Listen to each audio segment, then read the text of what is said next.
Hello, everyone. What's going on today? Waiting for some people to join up live here today. Labor Day. Yeah, let's get the party started on Labor Day. Hopefully everybody's at home, but hey, do whatever you can today. Is everybody getting holiday pay? I want to see about holiday pay. What's going on out there, YouTube land? Thanks everybody for coming in today on Labor Day. Richard C., hello there to you. It's good to see you here today on a holiday. Didn't know if I'd see anybody. I thought I might be talking to myself for an hour. But hey, whatever. Whatever I got to do, I'll do it. But I'm glad people are coming in. So that's great today. Get my secondary screen going here. As always, the technology gets fired up. Geeks Trucking, hello there. Marty. Yeah, I'm talking to myself just about it. You know, I'm surprised there are people here, but that's great. Thanks for coming in. Peterbilt, I haven't seen you for a while. Classes, I assume. Donald, hello. What's happening today on Labor Day? Is everybody getting holiday pay today? Oh, it's sunny and hot and humid here in Lafayette, Indiana. Mr. Chess, hello. Because we had a big thing about that in one of these other crap companies. We're not paying holidays. Right, K&B's not paying holidays, and who doesn't pay holidays? You got your CDL? Yeah, right. I saw your videos. Everybody should go check out your videos that you're doing about these companies that you're calling. It's fascinating, right? And I saw that, and have we decided? I haven't seen that video yet. Or do we know where we're going? Maybe. Right. I thought you'd be in school, Peterbilt, right? But not on a holiday, of course. Have I seen a new Kenworth W980? Not yet. They're coming out, right? I haven't seen one yet on the road. Sean, it's going great over here. What's happening out there? Is it going good where you are? Hopefully everything is positive. Hopefully everybody's getting paid today, whether you're working or not. I was surprised to see many people write in and say companies are not paying holiday pay. And I've always gotten it. I just kind of assumed that people got it other than K&B, but now I'm finding that not that many people get it, and I'm surprised. I'm surprised at that, really. I thought it was just common, and apparently I don't have any idea what I'm talking about. The oil field, all right, doing a mandatory break in Morton. I thought you guys could just work nonstop.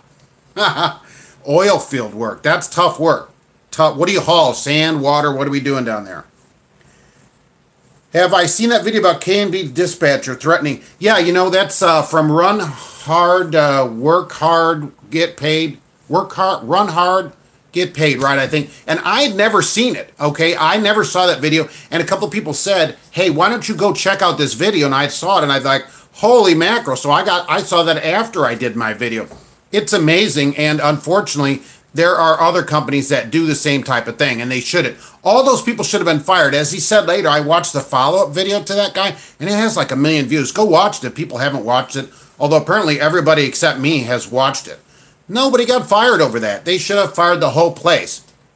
You can't, if people say, plus, if people are saying why, oh, I'm too tired to drive, I'm falling asleep, oh, well, just keep driving. Why would you want somebody to do that? Your family's on the road too. You don't want them to get hurt. You don't want the load to happen. You don't want them to kill somebody. It's just crazy. It's say, park it, we'll figure it out. That's what they should say. That's what any decent place would say. All right, you're tired, we'll work it out. We don't want you or anybody else getting hurt or killed. That would have been a better thing to see. Low gravity oil. What the heck is that? Low gravity. Isn't gravity the same for everybody? I'm sure that means a specific thing. So you're taking the stuff that comes out of the ground, presumably, and taking it somewhere. Because like I've said, I had a friend that went to the North Dakota oil fields. It's been a number of years ago, and he hauled water for fracking to the drill sites. He would just sit there in line, sometimes for an entire day. He would sit in line, and they paid him hourly for all that time. Really something. I've never seen such a thing as that, where they, they just will pay you to sit there. Hundreds of trucks are being paid on the clock. Really. Oh, Timothy. Okay, good. Welcome from Italy, where they don't have Labor Day. Unfortunately, you have to work today there, probably. Bull haulers don't do breaks. They exempt. Right. I agree, because we don't want the cows or whatever's in there, right, getting sick or overheated like today. Need to keep it moving. They do need exemptions for that, absolutely, because the animals have to be top priority. And plus, that's the load. And even if they didn't care about the animals, people would care, oh, we need to at least get them there safe so we get paid. Because if you deliver them dead, presumably you're not getting paid for it. So even if it's just business, there's a good reason to do it. But just for humane reasons, right, it should be allowed. That exemption shouldn't just be temporary like it is. It should continue forever. You're hauling livestock, anything, right, alive, you get an exemption for the welfare of your load and, that way. That's what Melton does. They compete everyone against everybody else. Okay. Yeah, creep along at Islesby. Right, I agree with that too. What is and how do you get an overweight permit? All right, so if you have overweight load, over 80,000 or over axle load, and some kind of huge load, you apply at the state and get a permit. Now, there are companies that allow you, that will do this for you. Or if you have your own authority, whatever, you can apply at each state, and each state's different. Apply and get an overweight permit for that load. And it probably, I think in most states it has a route, and you tell them how much you weigh. And then when you go in the scale, they're going to say, look at your paperwork. Okay, it's 90,000, so you get to go because it has 90,000. It's just as simple as that. But I don't know if you have to go to each state or if there's a central place to do it. I've never hauled an overload long ago for a company, but they applied for it, and it was oversized. It actually wasn't overweight. It was an oversized load, and they already had the permit, and so it was only gone a couple of states away. But each state has a permitting process. Just apply. There's got to be some kind of centralized thing. Who out here's owner and hauls this oversized stuff can get a permit? Okay, right. What's the subject? The subject is whatever you want or Italy. Either way, whatever we want to do. Comfortable gentlemen, welcome in today. Good afternoon. It's good to see you here today. Do I ever go on Truckers Report? I look at it. I read it, right. Did I see that horrible wreck in New Mexico where that guy blew a steer tire and hit a bus? Yeah, it was in the news. A bunch of people got hurt. I don't remember if anybody got killed. That was bad. That was bad. It's just kind of one of those things, that it just happens right there. Hopefully it wasn't because he didn't do a pre-trip, and that, the tires can just explode, though, as we all know. We've all blown tires. I've had a new tire put on and blew it the next week. They're like, well, this tire's new. I go, I don't know what to tell you. So it could have a defect. The roads are horrible, of course, everywhere you go. It is good to see you, Kenneth. Thank you for being here. Jeff, what's happening? Okay, 8 people killed in that wreck. That's not good. That's not good. We don't want to do that. Hopefully, it wasn't a pre-trip problem. It's just one of those things. It's still horrible, of course, right? It's still horrible. But if it could have been prevented, that's even worse. The made in China tires, they have those for cars too. They have these car tires like $45 for a tire, for cars. And you look at them, they're made in China. Don't cheap out on stuff. Getting stuff that's cheap usually ends up being more expensive. Buy quality products.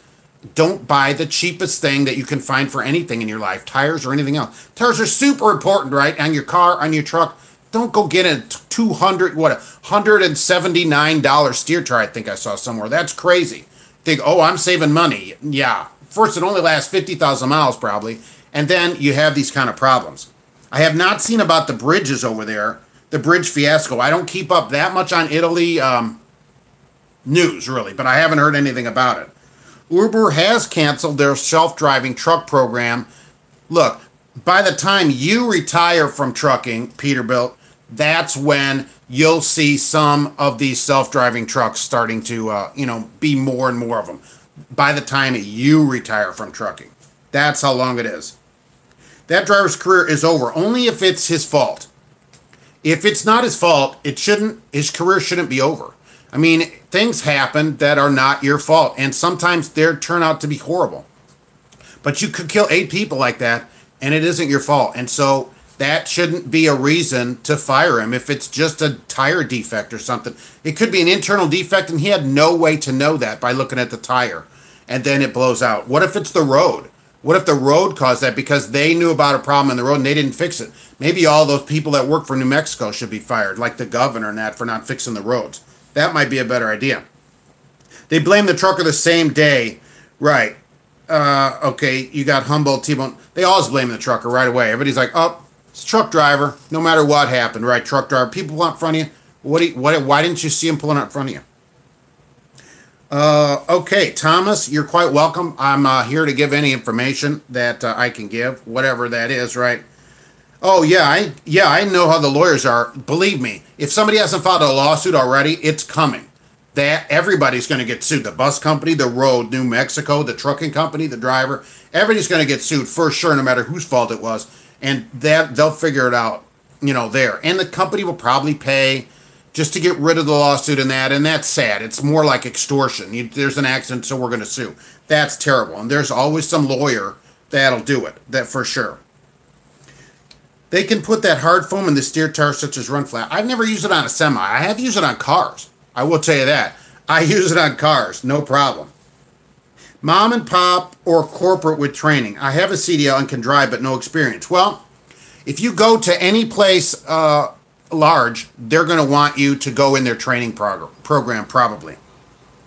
And some of them pay better than others. You'd have to call around and see, like, who can get you home?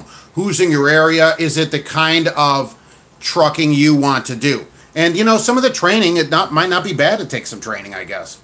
If you just got your CDL. And think about this, a larger company usually will pay you back for your truck school. There's some kind of truck reimbursement program, truck school. So if you go there and you go through training, right, but then they start paying you $40, $50 a week, some of them up to $4,000. I've seen $4,000 or $5,000. You could get a lot of that money back, and that's something to consider. That's an extra $5,000 that they're giving you for your school. So that's really something you should think about. Being a sleeper, you should think about your steer tires, right? You could drive with a training company. Oh, what's going on out there, Dave? It's good to see you from the campground. Okay, he can't see my picture. That's probably best. He'd probably say that's best. So for sure about that. Yeah, I wouldn't go with Jim Palmer either, certainly. Of course, I think that they should do better. I think they should do better. And all these places I put out as crap companies, I want to say that. That doesn't mean you shouldn't necessarily work there or you should immediately quit.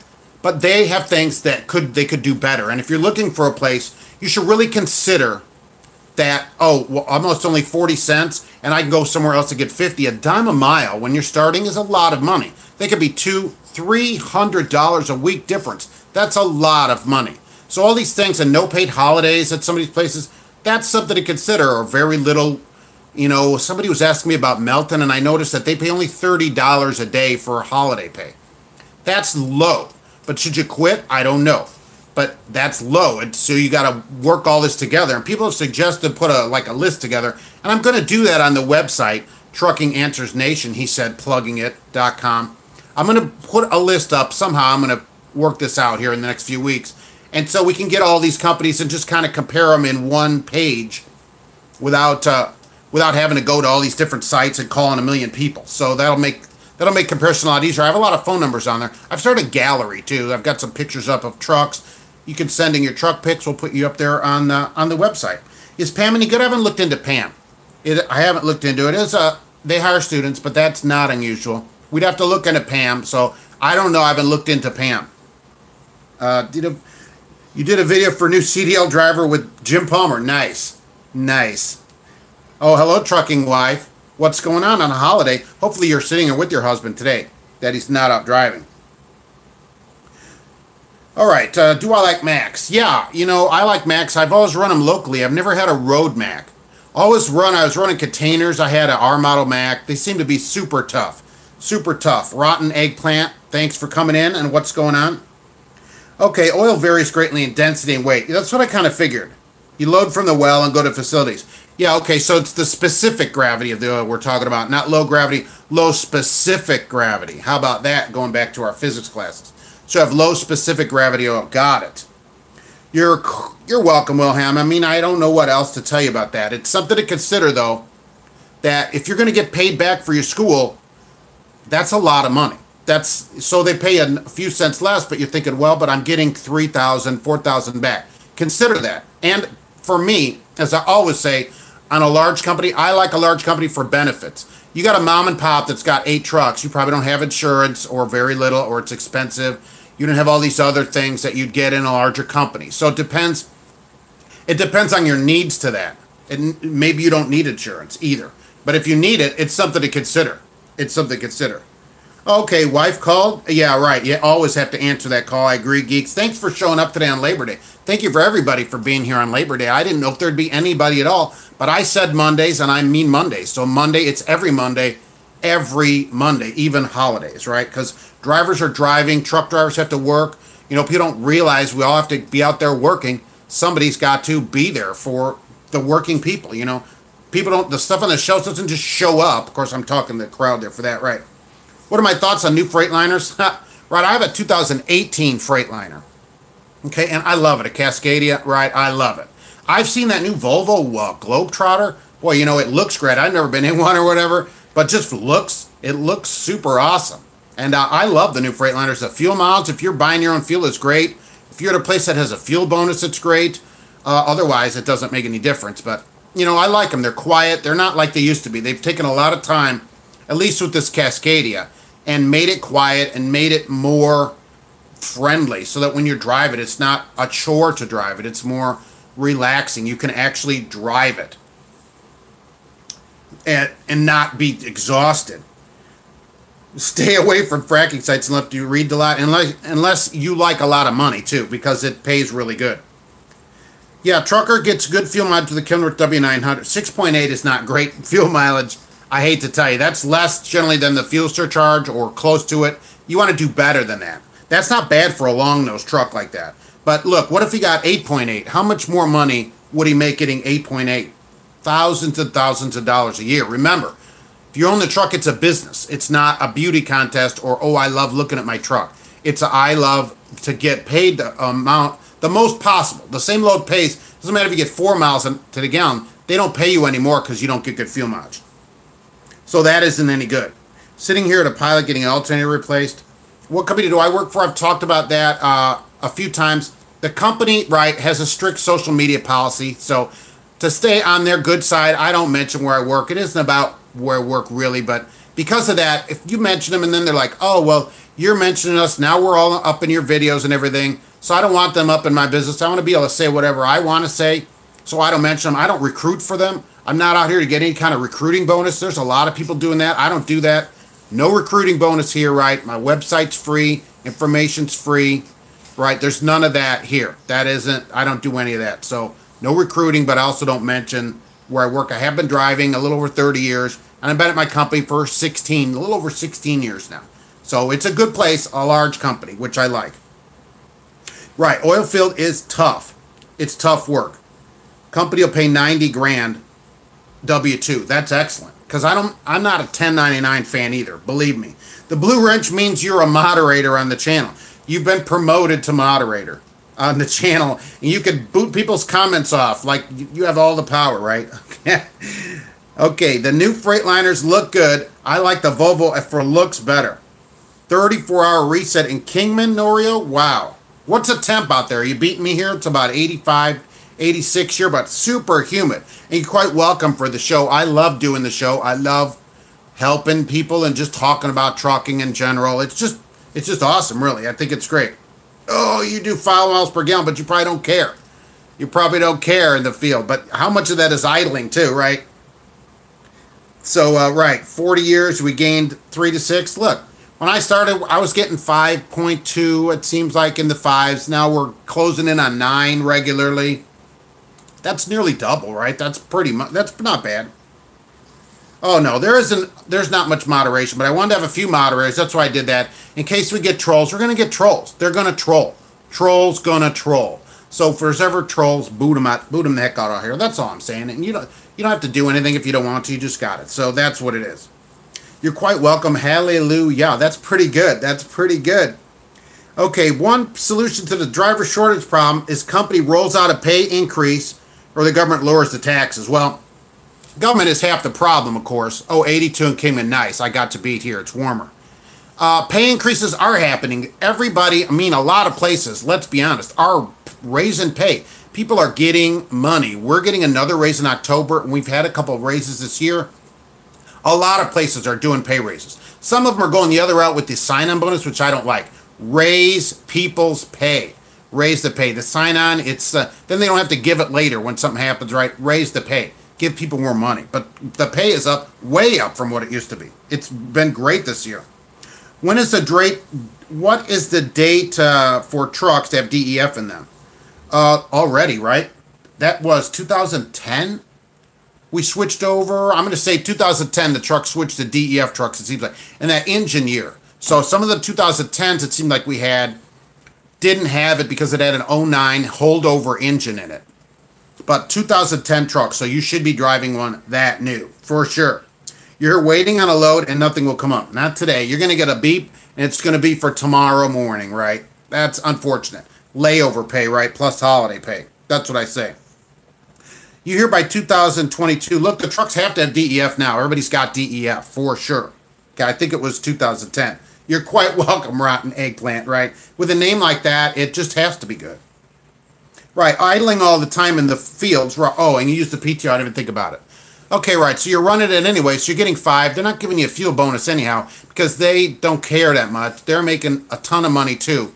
So it doesn't matter in the oil field getting fuel mileage. But I do see owner-operators talking about getting 5, 6, miles to the gallon. That's crazy, okay? It's worth buying a brand new truck that gets 9. You'd save the payment just in fuel. And you'd have a new truck. How long till all trucks go automatic, says General Stupidity. Nice. All our new trucks where I am are coming in as automatics.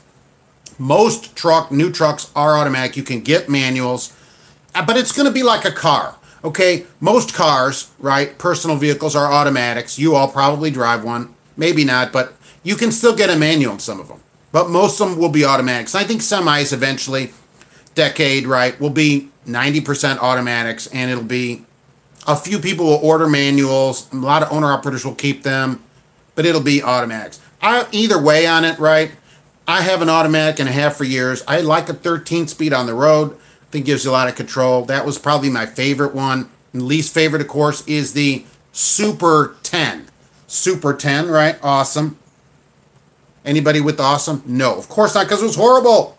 US Express sign-on bonus ads all the time. Yes, because they run these huge sign-on bonuses, but their pay, as we know from Geeks Trucking, right, their starting pay for student, 33 cents. That's incredible.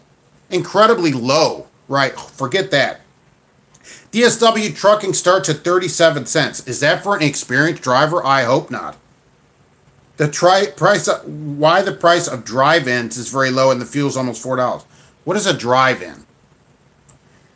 If you're a company, you'll be DEF. Well, diesel trucker, right. But if you're a company, you should be driving a truck that's a 2010 or newer, I think. I mean, that's what I want. Otherwise, you get a pretty old truck. You don't want to be breaking down all the time. We want to be out making money. We want something that, is going to start every day. You get an 8, 10-year-old truck, you're looking at 1 million miles on this truck. That's a lot of miles.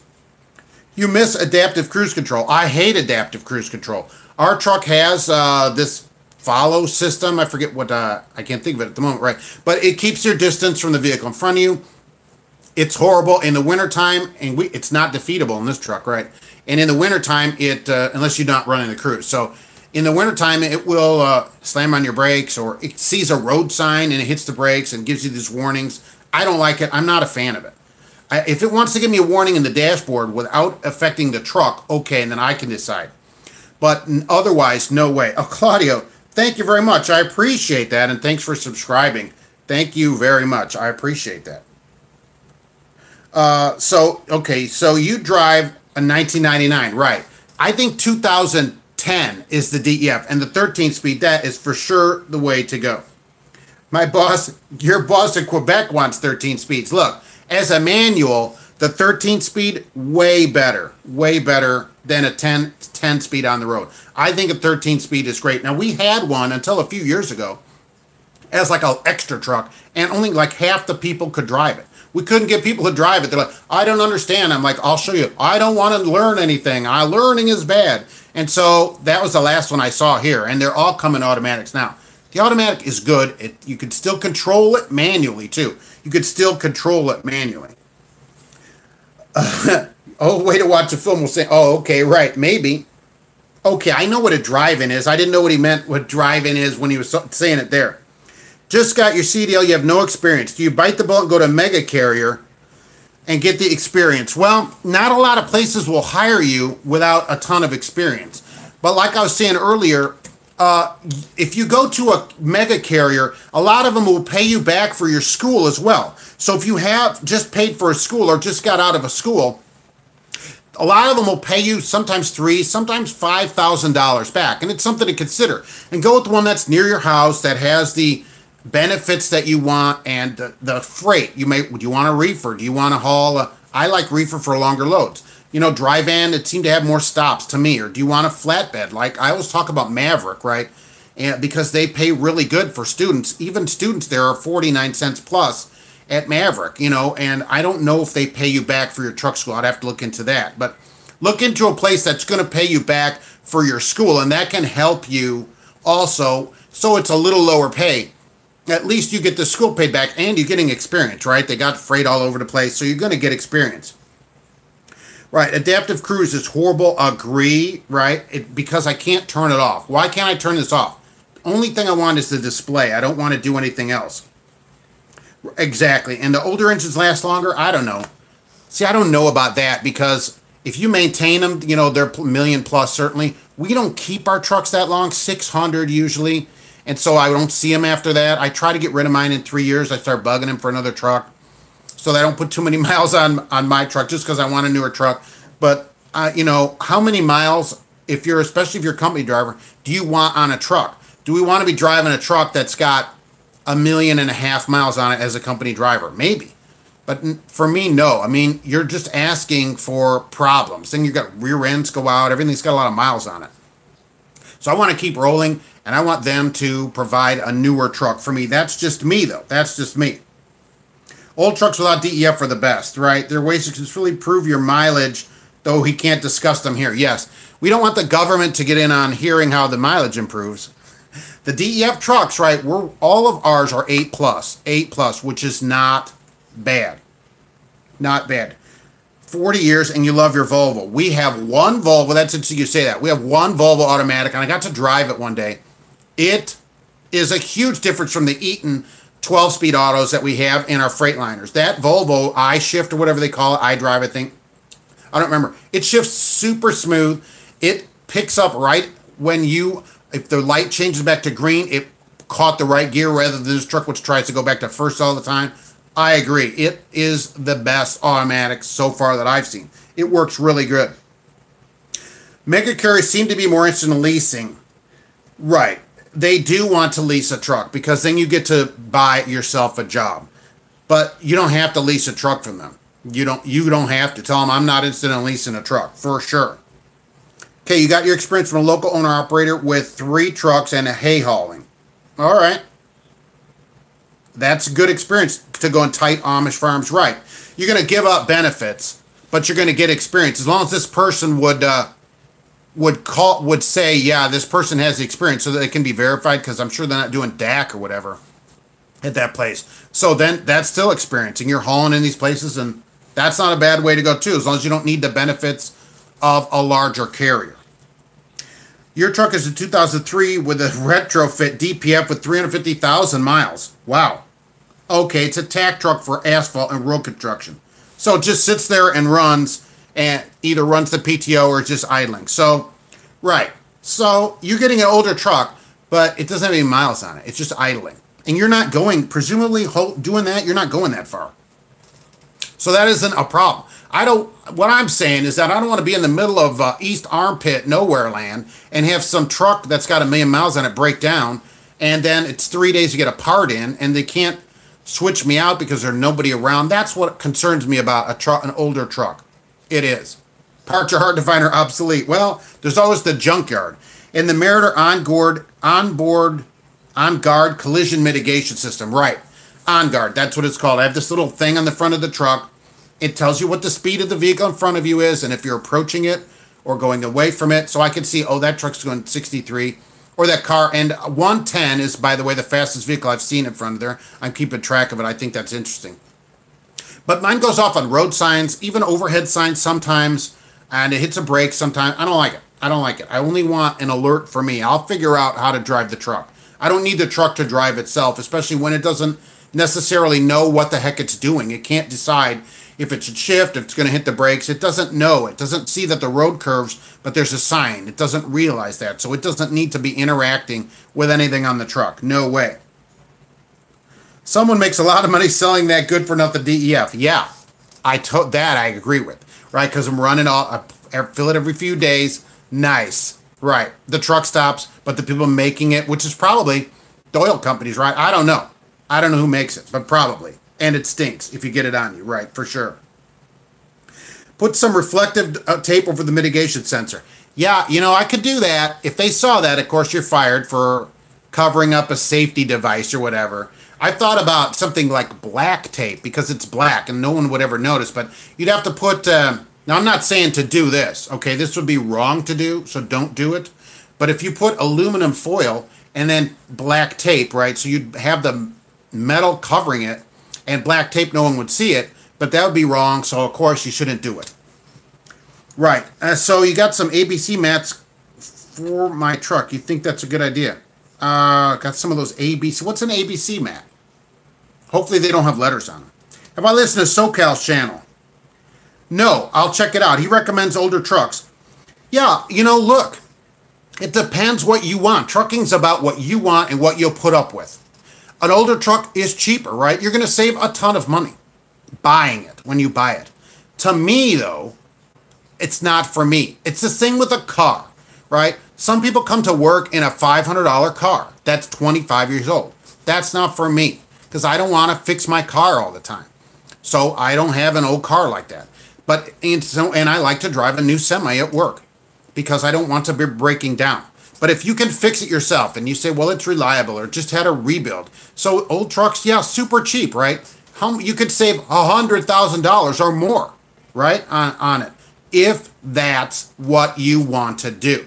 If that's what you want to do. If that's for you, do it. Right, do it. But be prepared that you could have more breakdowns than somebody else. And if you own the truck and you have a breakdown, you're not being paid anything. For sure. Because, of course, you are just owning it and sitting there while it gets fixed and money's coming out of your pocket. It's a consideration. It's a consideration. But it saves money. Maybe overall it saves you money. So the truck's 20 grand maybe. And then, yeah, you got a lot of money to put repairs into it. It's up to you. And it's not for me, though. For me, I don't recommend because it's not for me. For you, maybe so. For other people, not me, though. The DEF is the company's friends with Obama. I don't know about that. He's retired now.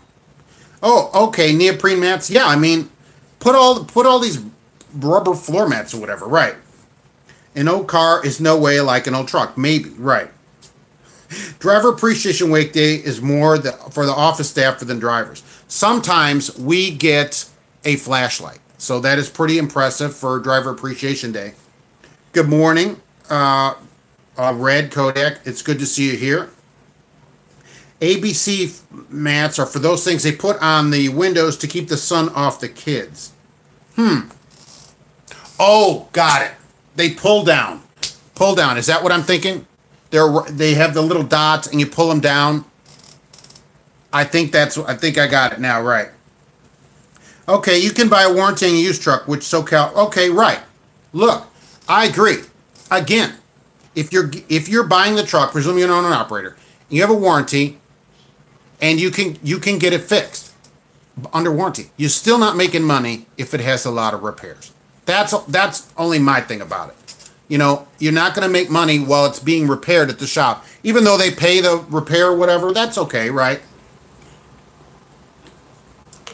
But you're not going to make money while they're fixing the truck. So that's a consideration. When you're going to buy it, you got to take all these things into consideration, right? You write them all down. Okay, here's the good and the bad, and should I do it? If it's worth it, then yeah, to you. Right? To me, you're asking me, and so me, no, right? Newer truck for me. But if you want to take that, maybe, and you might end up making a ton more money. You go, look, I made all this more money because you're an idiot, Mark. And I go, that's correct, right? You might, because I got a high truck payment because I got a newer truck. That's correct. And a newer truck's going to be harder to finance, too. An old truck, you're going to be able to get financed. Huh. Okay, ones that go on the floor, I guess I've never seen them. Never seen them. Yeah, I thought it was those sun visors, right. But I don't know. I've never seen these ABC mats. I don't know if you like them. I guess toss them in there, right? ABC playmat idea. That's stuff that interlocks together. Like at a preschool? Or the things that go on your garage floor.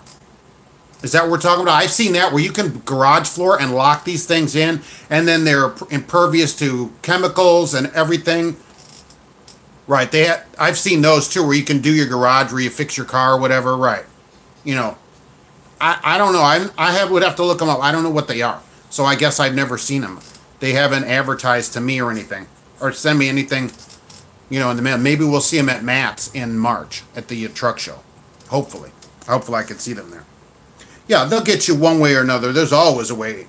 They always have a way to get you. But if they're these interlocking things, and if you can interlock them over a weird shaped floor, or the floor goes up and not impede your pedals, right? The movement of your pedals, so that you're safe. Because you don't want some DOT person to look in there and go, oh, well, that's that's stopping the way your pedals are moving, and so you're unsafe. We always got to think about, is this safe? Like I have for the side window, I have a piece of window tint that's flat, but I just stick it on there so it can just peel it right off, because you're not supposed to have that on there. So that's how I do that. Non-fatigue rubber floor mats. Oh, good idea for sound. If it keeps it quieter, I'm all in for that. All right, so you cut them to fit, interlock it. Yeah, maybe those non-fatigue mats, you wouldn't have to drink so much coffee. I don't think that's what they mean, though. Not sure. Cheap hallway runner carpeted mats that cut them in half. Put each half on the driver's side. Yeah, go down to Carpet Land and give them $5, and they'll give you, 600 feet of some discontinued shag carpet. Stuff that in there. Unfortunately, I'm not a football fan. Even though I live right by Purdue here, I just really never got into sports. That's unfortunate. I know it's coming on because it's always forever interrupting traffic and stuff here. They just had a game. Last Thursday or something because it was a traffic problem. But I just never got into sports. Ironically, I was in sports in high school, and then that was it. Do I like the Iowa 80? Yeah, of course, the world's largest truck stop. Who doesn't love the world's largest truck stop where you can wash yourself and wash your dog at the same place? Yeah, truck driving is one of the most dangerous jobs. It's always listed here in the U.S. at least, because I see I have Mr. Canada there, but as like one of the top 10, riskiest jobs, where there's the highest death rate and highest injury rate. Because people think, oh, you just sit there, but there's a super lot of danger, There's danger around every corner, basically, waiting to whack you in the face or in some other way hurt you. And it's a super dangerous job. And if you ever go to buy life insurance on your own and tell them you're a driver, it's the same thing. I had the life insurance guy say, oh, well, a driver? I mean, are you kidding me? Well, and he's like, oh, he's typing truck driver. Well, that's right up there with, astronaut or whatever. It was way high. You love all the Iowa 80s. Right. They're like a trucker's Disneyland. Yeah, that they let you in free and take your money once you get inside. Why aren't they building new TAs? Aren't they building new TAs? Who says they're not building any TAs? I'm surprised that all the truck stops haven't been consolidated and bought, and it's just like USA Truck Stop or something. They're all one conglomeration of truck stops where they're all owned by each other. I didn't know they weren't building anymore. I know they hardly maintain the ones they have, so you'd think they'd have new money. Love's is the new Walmart. Oh, don't tell me that. I love the Loves and never shop at Walmart. Oh, that would be terrible. Never find me in a Walmart, but you always find me at the Loves. Because I like getting Diamond and getting all my free stuff. And they're usually nicer than a Pilot. Because the Pilot's, right, terrible. So many Loves. You can't have enough Loves. Put one near every Pilot so I can go in there and then Pilot, all the large carriers congregate in there for their 6-cent discount or whatever, and then I can get in the Loves in peace. And have somewhere to park and everything else. So I don't have to worry about being hit or what in some tiny Pilot that hasn't been fixed in the last 40 years. But I didn't know that. I didn't know they're not building anymore. They're hardly building truck stops anywhere. It's hard to get them through permitting and all that kind of stuff. Yes, I agree.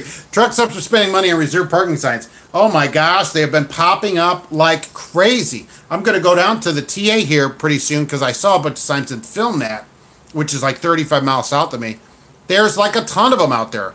And there'll be people parked there today probably, even though there's a million parking places. Love's has the best beef jerky. Well, We'll take your word for that. You know, some companies, though, they're building the reserve spots, remember, because some companies are paying it. They're paying their drivers to park there. And so if the company pays it, they're going to build more of them. And they're going to be less and less free spots because companies are willing to pay to park their drivers in those spots. So as long as people pay it, they're going to have more and more and more of them, and it's never going to end.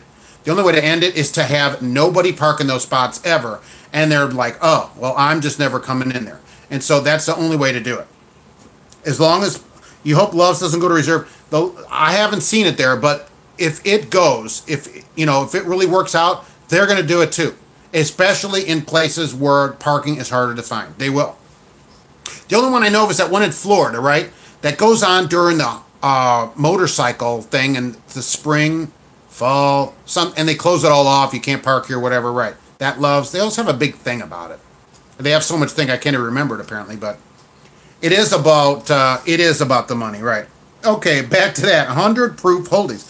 What company am I with? Again, my company has a social media policy. They don't want you talking about them. They don't want you to represent them. So I don't say who I'm with so that they don't get to tell me what to say. I get to say whatever I want. I also don't recruit for them. A lot of drivers out here recruiting for their company, not me. Right? I don't recruit for them. I don't get any kind of recruiting bonus, and I don't say who they are so that they don't get to say what I get to say. And I have a website in case you're new here, truckinganswersnation.com. I got a lot of phone numbers, and I'm putting more stuff up there. Everything is free there. Everything I do here is free. I have an email, mark@truckinganswersnation.com. You can email me. I answer all my emails. I'm in the comments. I answer comments every single day, 7 days a week, all free, right? I'm trying to be the most interactive trucking site on YouTube. I don't just post a video and then that's it. See you at the next video, right? I'm out here and I want to help anybody that wants it and to talk about trucking. So that's why I don't say where I am. And I've been there 16 years and I don't want there to be a problem with that either. So it kind of goes both ways. And since that's their policy and I'm just an employee, just some schlub in a truck, that's what I have to do with it.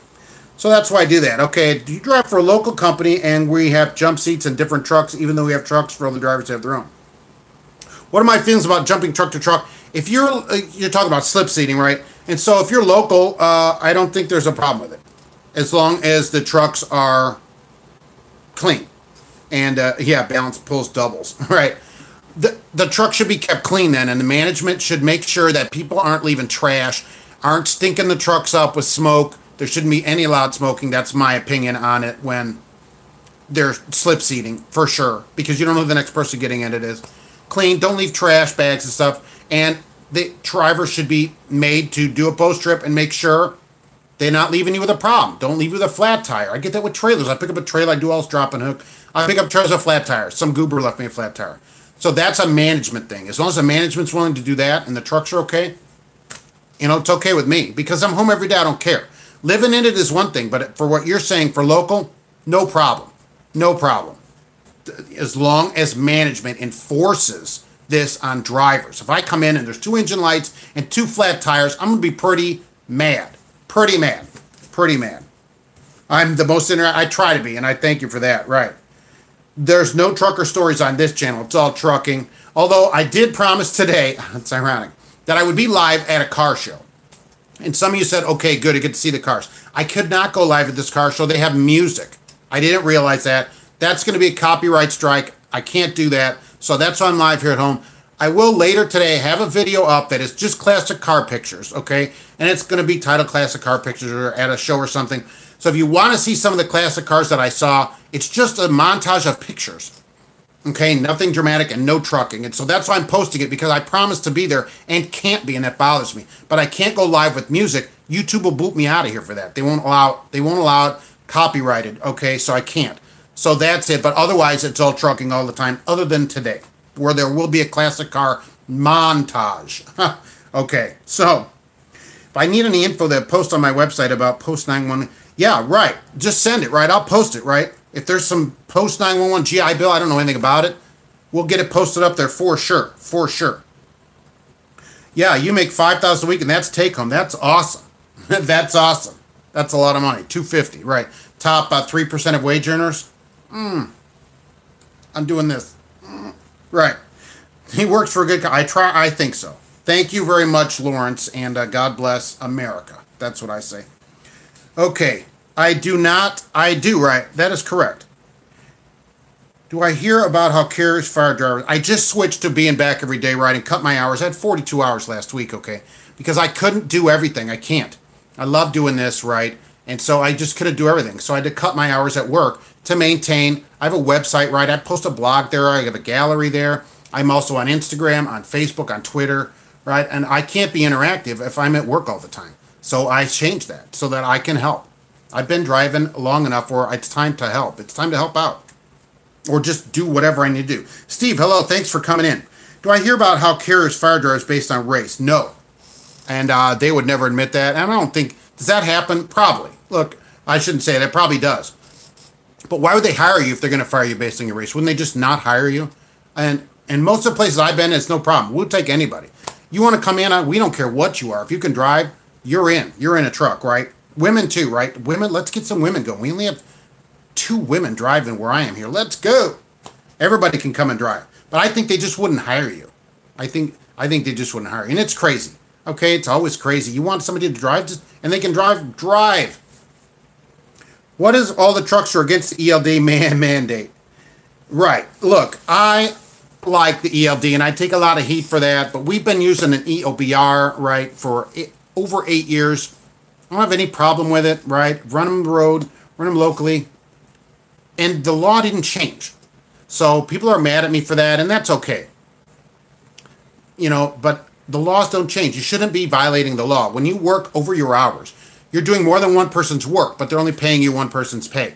Now we see as soon as the mandate comes up and people have to follow the hours, guess what? Pay goes up. Pay is going up greatly. There's a huge need now for drivers. If we'd have done this 30 years ago, or 20 years ago, I guess, when I started really thinking about it, that the pay would have gone up a long time ago, and this wouldn't have all happened. This may be one of the best things that's happened in trucking to increase the pay. Even though Why Did the Landlady Now showing that, talks about how much rates are up and stuff. The DAT load board rates are up. Company pay rates are up. Pay's up. And it's because of that. It's because of that. They do it to fill quotas? Well, maybe, right. Your company is 60% women. That's really something for trucking. It's only like 5 or 6% women in a totality. So they must all work where you are. That's why they don't work anywhere else. That's something. Your terminal is equally balanced. That's really amazing. Because we can't get anybody. We can't get anybody of any race really here, or women. And we would take them. And most companies I know would, if you can drive, right? There's no problem taking people, no matter what they are. It's all about your record. That's a good thing about driving. It's equal. You got this much experience, you get that much pay. They don't get to say different things about it. So that's actually very good. Is there a trucker shortage? No, I don't think so. If you go to the store and the shelves are empty, there's a trucker shortage. If you can get your stuff, there's no shortage. There's just a shortage of companies paying decent, and so there's a huge churn. People quit here, go there, quit here, go there. There's all this churn of drivers going all over, but there's enough drivers. There's no empty shelves yet. That's when you have a shortage, when the shelves are empty, not when there's just churn. Companies with 150, 200% turnover rate, they should think, oh, I wonder why that is. How come we can't get people here? I don't know, because we don't pay them for anything? Oh, right, we make them sit 6 hours a day. That's what needs to change. All drivers should be paid on the clock. That's what I say. Local, regional, road, anything. With an electronic log, there's no reason that people shouldn't be paid by the hour. No reason. And that way, all your time is paid. You'd log it all, too. Everybody'd log legal, too, if you got paid for your time. Got to. You would absolutely do it. Okay, geeks. Rotten eggplant, thank you. King poopers. All right. It's grocery, right? Thanks for coming in. I appreciate it, though. I do appreciate you coming in. What would be a decent, it's up to still, where it should be based upon where it was over the last 20 years, especially with respect to cost of living. Pay is up, okay, right. But pay is not up more because drivers are willing to sit, right, King Supers. Drivers are willing to sit for free. And that needs to end immediately. And how does it end? By not sitting for free. That's all there is to it. And that is on us. And people talk about a strike or a union, okay. We know that won't ever happen. People talk about it will not happen. It would not happen. So we just got to kind of take that off the table. Union right illegal from what I understand nationwide. And a strike, It's not going to happen. But you got to just not work somewhere when they make you sit and don't pay you. That's why one of the things that I encourage people to do when they're looking for a company is ask them about their detention policy. Now, I say the first hour, this is what I think, is okay because you're getting a stop pay. Generally, okay? So if you get a stop pay, then we'll give them an hour for that. But after that, you need to go on the clock with no limit. Some of these places limit just 6 hours. No limit until you get out of there. Because they're taking your time out of your log, they should pay you. Every minute they're taking should be paid. That's why I think you should get paid hourly. That would be best. Okay, but until then, we got to stop sitting for free. That has to end. That has to end. What do I think is a good take-home pay for dry van daily work? Okay, well, it depends. That's another one. What do you need to make? You know, if your mortgage is $1,800, right, then you're going to need to make more. It just depends. But you got to get paid for all your time. All your time. You cannot work somewhere for free. There's no way that you can ever consider working for free. Right, and Herb says he thinks 800 to 1,000 is decent. And the problem is asking that, if we went and asked 10 other people, they'd probably say 10 different things. So you got to make enough money for you where it's your balance of home time that you want, a truck that you want to drive, on the lanes you want to work, where you're not sitting around for free because we can't be sitting for free. And so it depends. And where you live, like if you live in LA, it's probably 800, probably not going to cut it.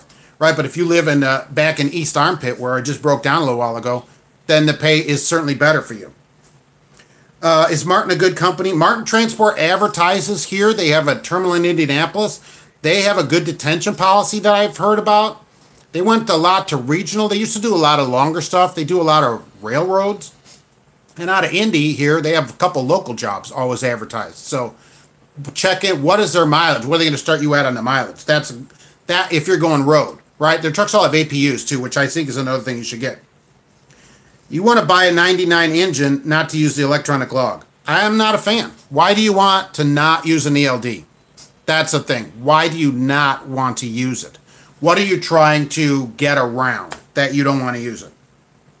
All the trucking journals were saying trucker pay is going to skyrocket. And 6 months later, they're saying why trucker pay hasn't increased. It's increased. I don't know. Maybe your job doesn't.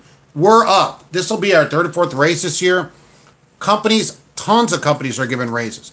Tons of companies. And Landline now talks about the owner-operator side of it, where the rates are up for owner-operators. The pay's up. The pay is up, for sure. You get a mixture of hourly and mileage. That's pretty common, right? That is pretty common, where you get some and some. I don't want people to sit around and not get paid. There shouldn't be a time where they go, you got to sit here and load this load and not get paid any money. There shouldn't be any of that time allowed. You should get paid for all of your time. That's why I like hourly completely. Right off the log. It goes minute by minute, and you can just get paid a log. You wouldn't run illegal again in your life, for sure. You live in upstate New York pulling a dump trailer and make $1,500, but you need $1,500 a week in New York. Well, maybe upstate it's not so bad, right? But see, 15, that's 75 grand. That's certainly higher than it was, not that long ago. That's good. I consider that good money.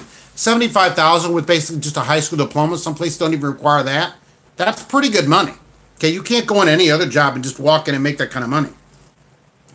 Okay, 100 Proof thinks if you're out sleeping in a truck, it should be no less than 100,000. That'd be sweet.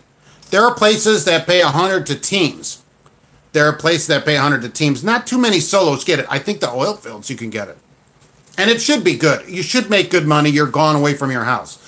Drivers that are gone the longest should make the most. They're making the biggest sacrifice. But part of it is getting paid for all your time. What if you got paid for all that extra time that they don't pay you for? It would increase everybody's pay. The companies get a huge tax break. Okay, that's interesting. When they gave that out, my company, just like that, because it's huge, got a tax break, and they sent a thing out, and they gave us $1,000. That's what they did. Rather than giving us a raise, they gave us $1,000. They go, like in 2 weeks or whatever, you're going to get $1,000. And you had to sign that you agreed to get the $1,000. And I don't know anybody that didn't sign, but that's what they did here. They gave us $1,000 rather than giving us a raise. But we've gotten other raises, but the raise didn't come right then. We got $1,000, and other companies gave a little bit of money. Believe me, at the size of this place, they got a bigger, bonus out of that tax thing than giving us a little bit of money. But I'll take the $1,000 anyway. Not bad. Can always use it. And if they would pay more money, they would keep the drivers. You're chatty Kathy. Hopefully Telly Savalas doesn't see that. Oh yeah, I saw that episode. Don't think I didn't. Don't think I didn't see it. Okay, you got to go. You're working tonight. Oh, right. Thank you very much, Big Huge Mike. Check out the classic car video that'll be up later today. And thanks for coming in. I appreciate it. Yeah, a lot of people are going to be going to sleep today. So, right. You working between Syracuse and Watertown. Yeah, it's more reasonable living up there, right? Hopefully never New York City in that. Your pay hasn't increased because you're a union. Okay. You make a good living. Correct. And most union companies that I see have free medical. Is that the same for you? I hope so. And if not, you're still getting good pay. And they can't increase it because you have a contract. You'd have to renegotiate the contract. But you're getting good money, right? Getting good money. They paid me $1,000. So okay, right. I agree with you. It got taxed under the bonus rate or whatever. It got taxed at a high rate. I agree. Tango, howdy. What's happening? Thanks for coming in. And St. John, it's good to see you here, everybody, for coming in on Labor Day. Right. But they taxed that grand. Right. They taxed it. Okay. Thanks, geeks, for coming in. Get a phone charger. But thanks for coming in. Yeah. Love it, though. Right. And I'm watching where you're going. We're going to wait to see where you go and see how it goes over there. Because I want to know. I'm one of the people that is an inquiring mind. Trucker Hypocrite Buster is in the house. Hopefully no hypocrisy going on. Want to all cool down our hypocrisy. What's happening, sir? It's good to have you in on Labor Day.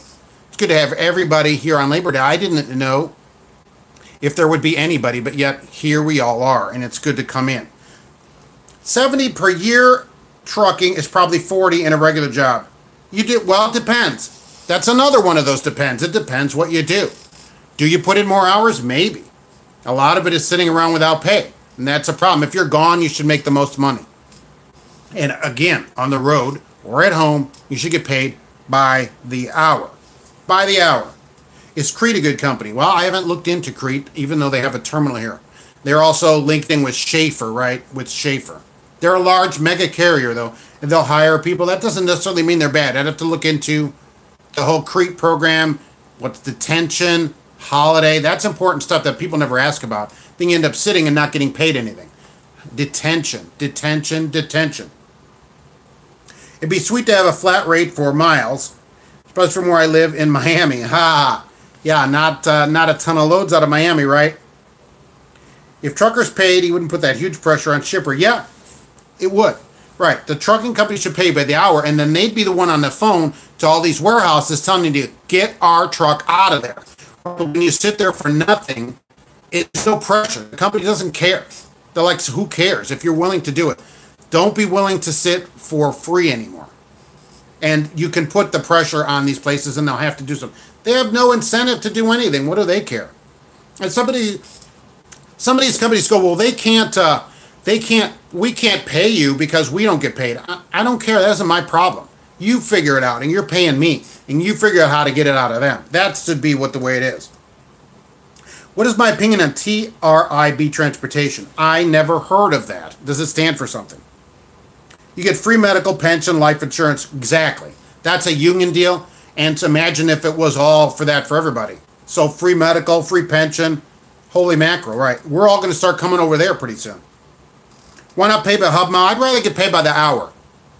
Because I can get all the hub miles I want, but if I'm stuck in traffic, I'm not making any money. So I think the better way to pay a driver is by the hour, and that puts the pressure on their company to get them moving. Hub miles would be the best way to get paid miles. The companies always say, well, drivers will cheat us. I go, well, how do we know about this other way? You're not cheating me as a driver. So, why do they think we're always the cheats? They're the ones hosing you out of money. You watched the video about putting a half twist on load straps. You didn't realize there's such a disagreement on it. You don't have a YouTube channel yet, apparently. There's disagreement about everything. You can't say anything out here. I could read a dictionary definition and 10 people would down thumb it. Okay, so there's disagreement about everything. And I do the same thing on flatbed loads. I twist them too, okay? Because then they don't make that humming noise. So, but that's me. That's me. Thanks, Jeff. Thanks for coming in. I appreciate you being here on Labor Day. Taking part of your Labor Day out to be in here. I appreciate it. I appreciate it. But the half twist, I do it. I agree with it. That's what I do, and then they don't make that noise. So I'm in on it, but I'm probably going to be yelled at for that by somebody. The junket company should pay if they keep you out to do their 30 for a restart.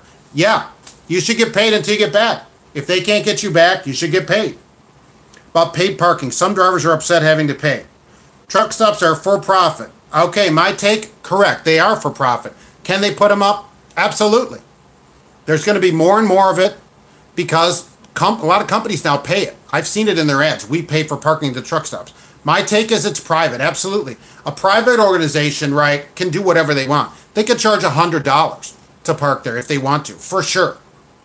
They're private. The only solution is to not park there, right? And that's what I say. If nobody parked in the spots, there wouldn't be any paid parking. But can they do it? Yeah, sure, it's legal. And beyond that, they're private. So they can have $100 as a gate fee just to come in, for sure.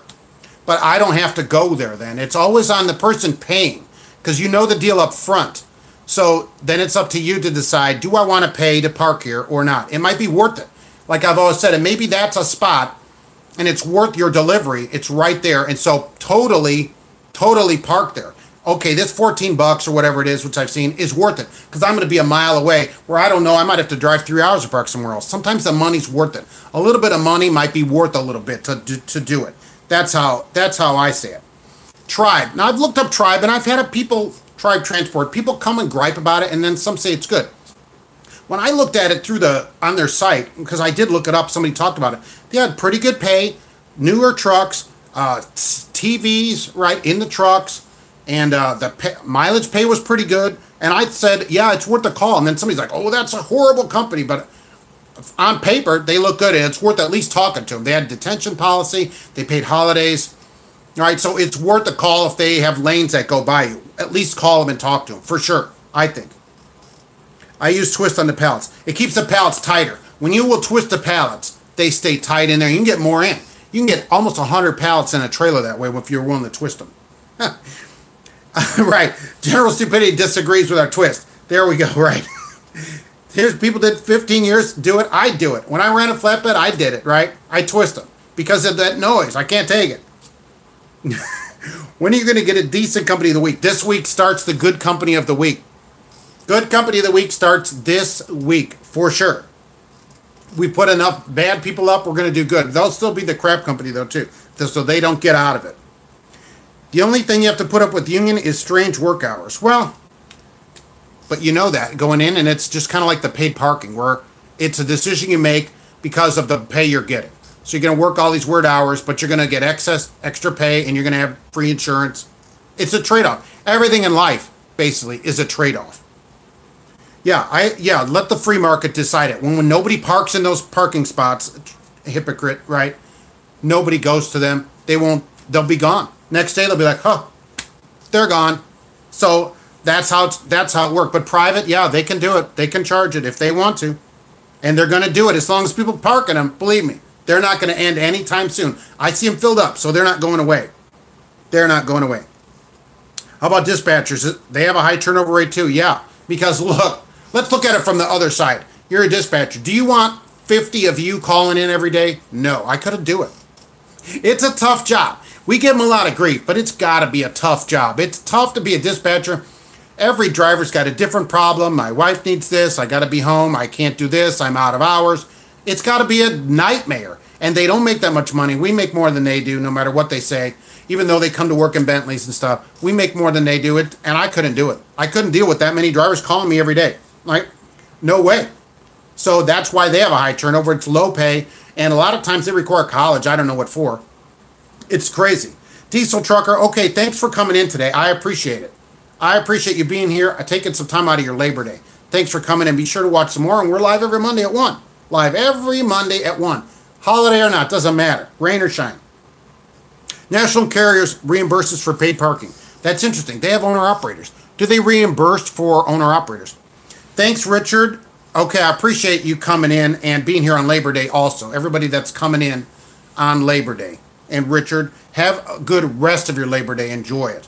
Enjoy it.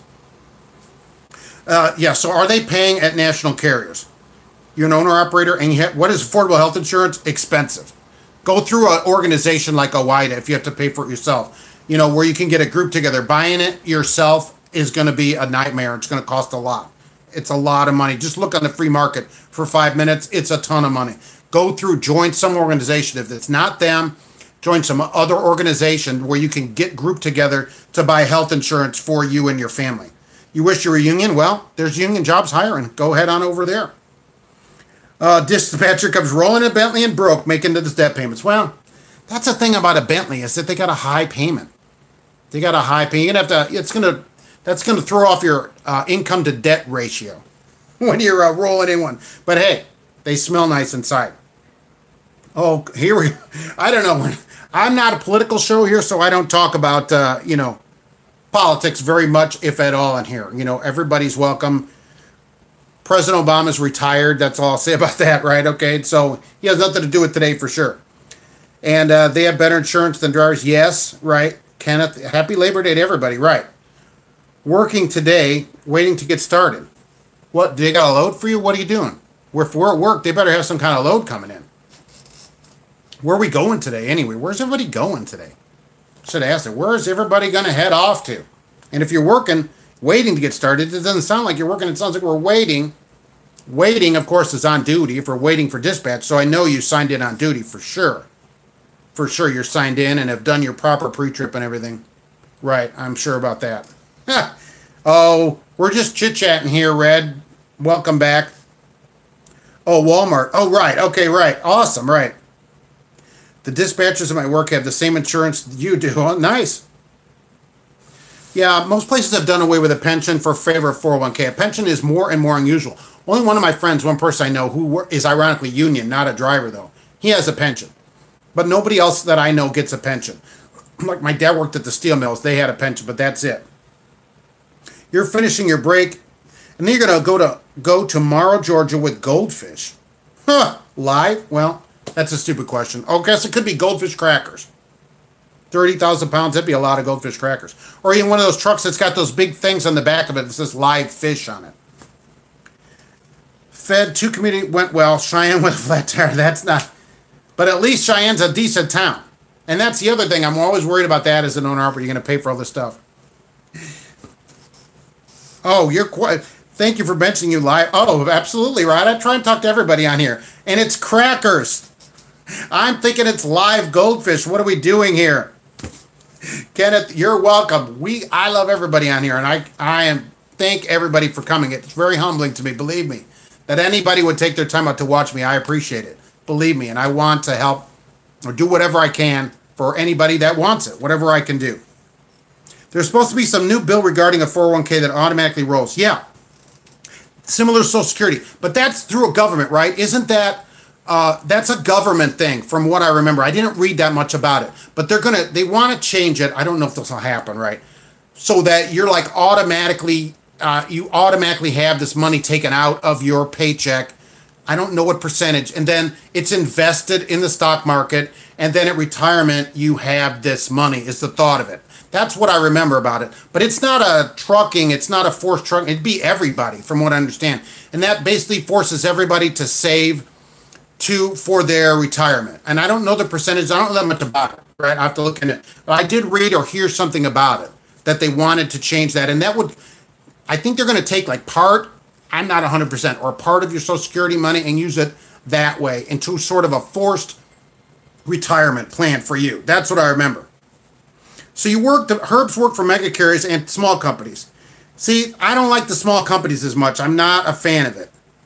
Well, thanks, Trucker Hypocrite Buster. I appreciate that. I'm trying to represent the industry and be a professional, and I want all drivers to not just get treated like professionals, but they should also be professional in all their activities. Stop tearing up the truck stops and everything, and be professional with all your treatings with everybody. Yeah, they're never going to treat us as a professional, so I appreciate that. So you have a CDL through the state of Mississippi, Donald, and wanted to do this in New Jersey. Do I have to retest? Well, do you live in New Jersey? That's the question. Do you live in Mississippi, right? You're supposed to have a license in the state that you reside. In the state that you reside. And I think, all right, I shouldn't say that. I don't know. If you move, I don't know about that. If you have to retest, I don't think you have to take a driving test. I don't think. but it may be state dependent. It may be state dependent. So I can't really say on that because I'm not 100% sure. I bet the website, though, that of the DMV in those states, I bet it says on there, or with a quick call, you'd find out. I don't know. A car is different, of course. So will you have to retest? I doubt it that they'd make you do it, but maybe if you don't have experience, make a call. Let us know so we can post it so other people can find out. Oh, starting at 5 a.m. All right. Short week, yeah, but we got paid for today. That's what we hope for. Oh, you're going to Balanced is going to his friend's house for a barbecue. Right. If that's by me, I'm there too. Ha! You're running one off it. Okay, well, I wish they were returned Social Security to optional so that we don't pay twofold. You'd rather have a 401k than Social Security. Well, what should they do if you've been putting into it? Should they give you the money back you've put in with interest? How much would they do it? I mean, it would be a nightmare now. Once it's all ingrained in there all these years, it would be tough to get out of. Maybe for young people, they wouldn't have to put in. Maybe that wouldn't be bad. Right, it depends on the state. Yeah, Millis. No, I haven't looked into Millis. There's so many companies that have to look into, What do you know about them? What about detention? What about insurance? What about those kind of things? What about layover? How do they pay on that stuff? What is the starting mileage rate? All those things are important. They have these fancy trucks, and the trucks look nice. The trucks don't pay the bills, right? A nice-looking truck doesn't pay the bills. We need to find out those kind of things on whether it's a good place. It's just not the mileage pay. You can get 80 cents a mile. If you sit 4 days in a row and they have no layover, that doesn't make any difference. All those other things matter. What happens if you're out of hours loading? Well, you got a problem. You get the personal conveyance to the nearest safe legal parking from wherever you loaded, and that's it. You can do that on personal conveyance if your company allows it. Okay, if you're a company driver. Like I always say, it's up to the company also. My company does not allow any personal conveyance use of their vehicles at all. They prohibit it. It's not an ELD, and it's prohibited. So I couldn't do it. So ask your company if they allow it, and then if they do, you can legally personal conveyance to the nearest safe legal parking. And it does say nearest. So if one's 10 miles, one's 5 miles, you got to take the nearest one. If there's nowhere to park, you then take the nearest safe legal parking. That's what you can do on personal conveyance if it's allowed. Trucker hypocrites switch states, only had to take the hazmat. Okay, that's right. That's probably what it is. But each state might do it different. You're going to pay a fee too, of course. The government's going to get their money out of you for sure. You're going to Jefferson, Wisconsin from Georgia. That's not a bad load. Right. That's pretty good. Okay, Kenneth says you could get repowered if you're out of hours and loaded. Yeah, all right. Your company may allow that too. Depends when the load delivers, right? I should think about that. But I didn't. Kenneth is right. Okay, so they may repower you. Call them and say, I'm out of hours. What do you want? Can I PC to parking, or can you repower this load? Or how about this? How about get me the heck out of here so I don't have to sit around and run out of hours at a shipper? And hopefully you got paid for that time. That's what we want. Yeah, you'll never see your Social Security back. The government spent it. Right, and that's the problem. If we canceled it right now, what do we do? What does everybody do? Like if you're 63 and they cancel it, or 61 and you haven't taken it, that's a problem. The only way to be to cancel would be for young people that never put in and say, okay, no one else gets in, that kind of thing. So I think it's a problem. 60 cents, good for a small company. 60 cents is good for any company right now, I think. I think that's pretty decent pay. It should be at least, practical miles, if not hub miles. But yeah, that's pretty good. Why did they take away the $63 deductible per day on our taxes for company drivers? It's up to the company if they want to per diem you on their pay. It's up to them. And I have several per diem videos. I'm not a fan of it. And they did change those rules. Companies can still per diem you. I'm not a huge fan of it. Yeah, and right, 60 cents, Herb says if you get good miles. Yeah, that's the thing. If you get 1,000 miles, 60 cents is not great.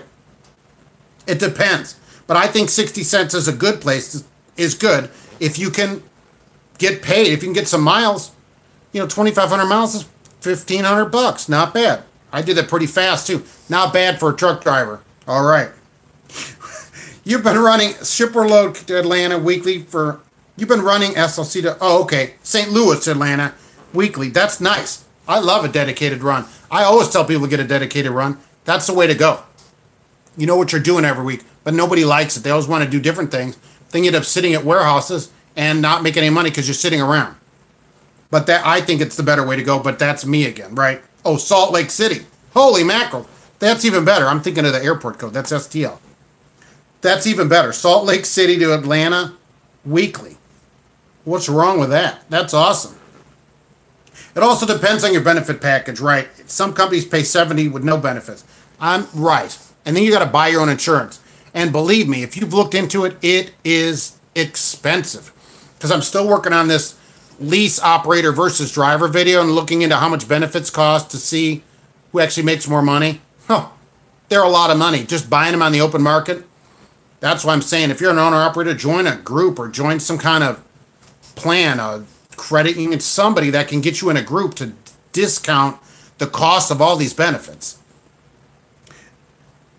Okay, so you get 2,500. Kenneth's getting 3,100 plus miles a week. That's crazy.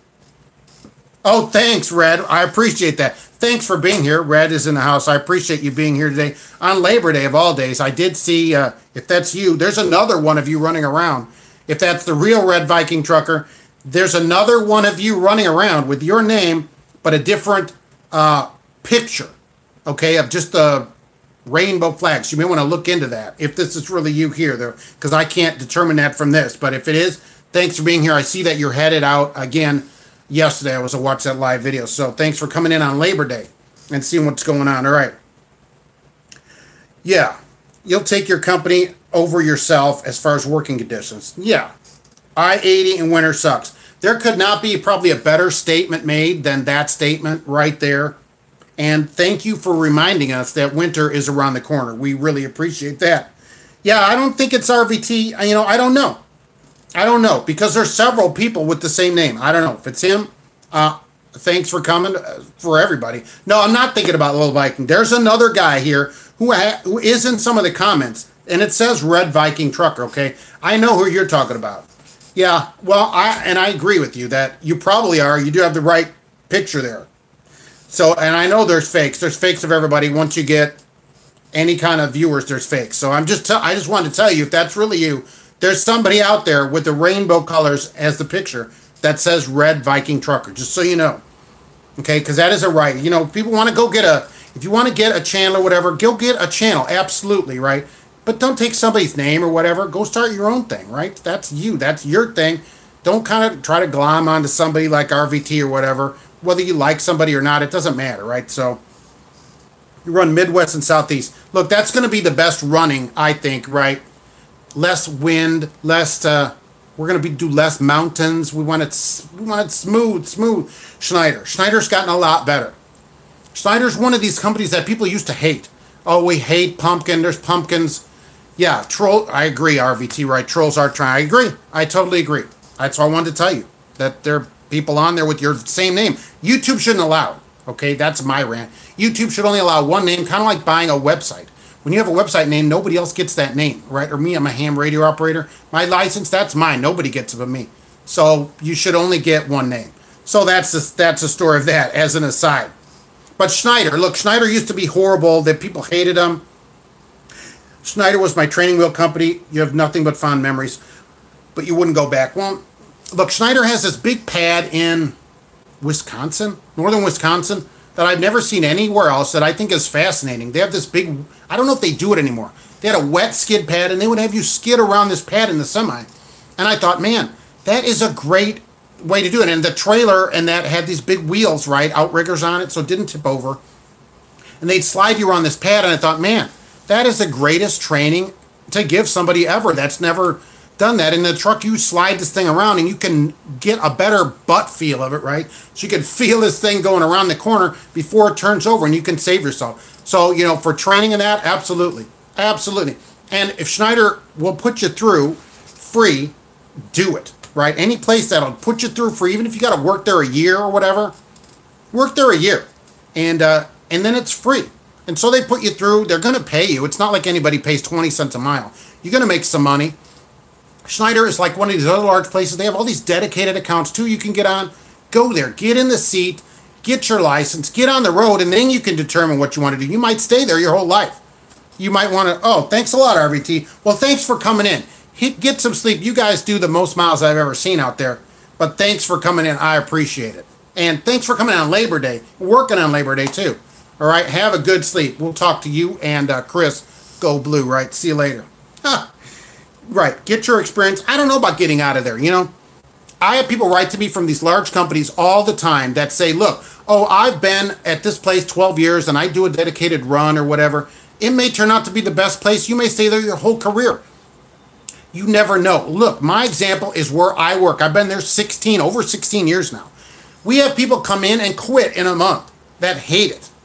It just depends on you. And I'm here and I'm like, oh, I love it. And they're like, this is the worst place ever. And they quit. So you may find a home at a place that the perception is bad of them. But for you, if that works for you, maybe they get you home, the terminal's next door to your house, and you get a good check. Stay there, right? Nobody else pays your bills but you. So you got to work somewhere that you like. That's how you pay your bills. Let them worry about themselves, right? So place isn't great. If it works for you, though, stay there. Even a crap company that I put out there, if it works for you and you're making good money and it works for you, stay there. I just think there's some things that places need to change. That's how bus drivers, James says, that's how bus drivers at the school district are trained for handling control issues. Instructor sits with a massive brake to force the bus to rear, left, or right. That's a great idea. That's a great idea. And I thought that Schneider skid pad was a great idea too. And that's the good thing about bus drivers, because the average age of a school bus driver at a school district is 107. I don't know if you know that. I looked that up. That's a true fact. So those people, they're going to need to know how to handle this. You know, they already drive a town car to work anyway, right? And so they already have experience with large vehicles.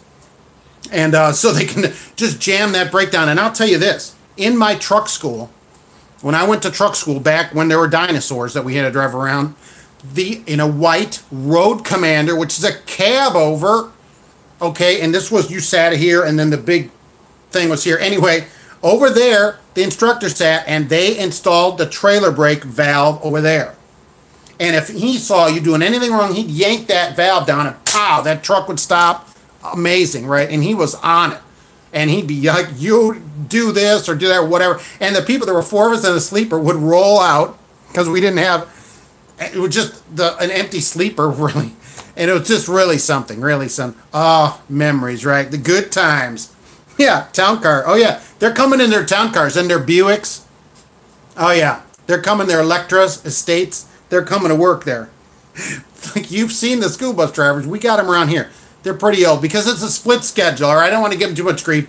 It's a split schedule. Most people can't work it like that. You can't work 6 hours where they're split up or whatever. So it's not a full-time job. It's a good job for a retiree. And they can turn down the hearing aid. So when the kids are talking about Justin Bieber in the back or whatever, they don't have to listen to it. So that's how it works on that, right? But that's a good idea. Slide them around the corner so that they get the feel.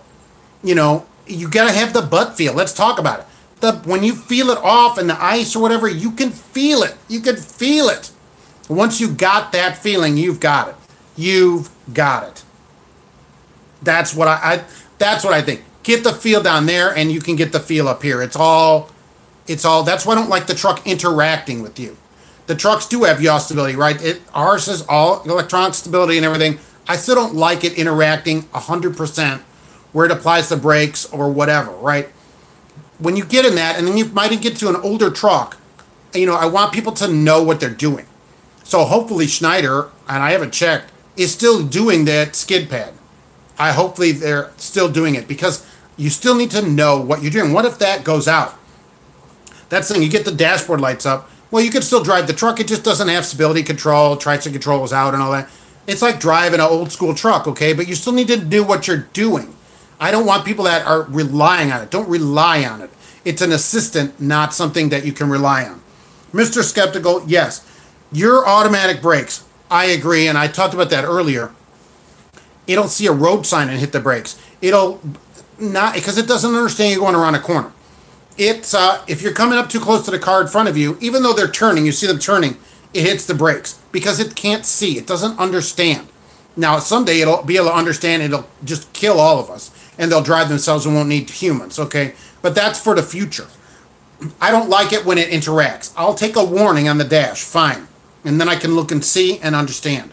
But that I want to do everything about the truck without it doing stuff for me. You can pull the park brake in a bus and won't lock the wheels. They have anti-lock brakes and they do a controlled stop. That should work the same in a semi. I've never tried it. I'm hesitant to try it for fear that the computer will tell me or somehow they'll know about it. But the trucks all have anti-lock brakes too. They have for years. Semis, I'm sure many, if not almost everybody here is driving a truck with anti-lock tractor, anti-lock brakes on the trailer. I got one last couple of weeks ago from the 90s, and it, if I remember, it didn't have it, but that trailer looked like it'd been brought back here from Iraq or something. I mean, I have no idea where they got it. Fortunately, I didn't have to take it very far.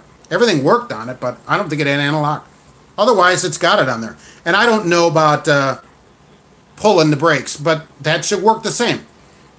Now, does the anti-lock work on the pull or only on the pedal? That's the question in the semi. That's interesting.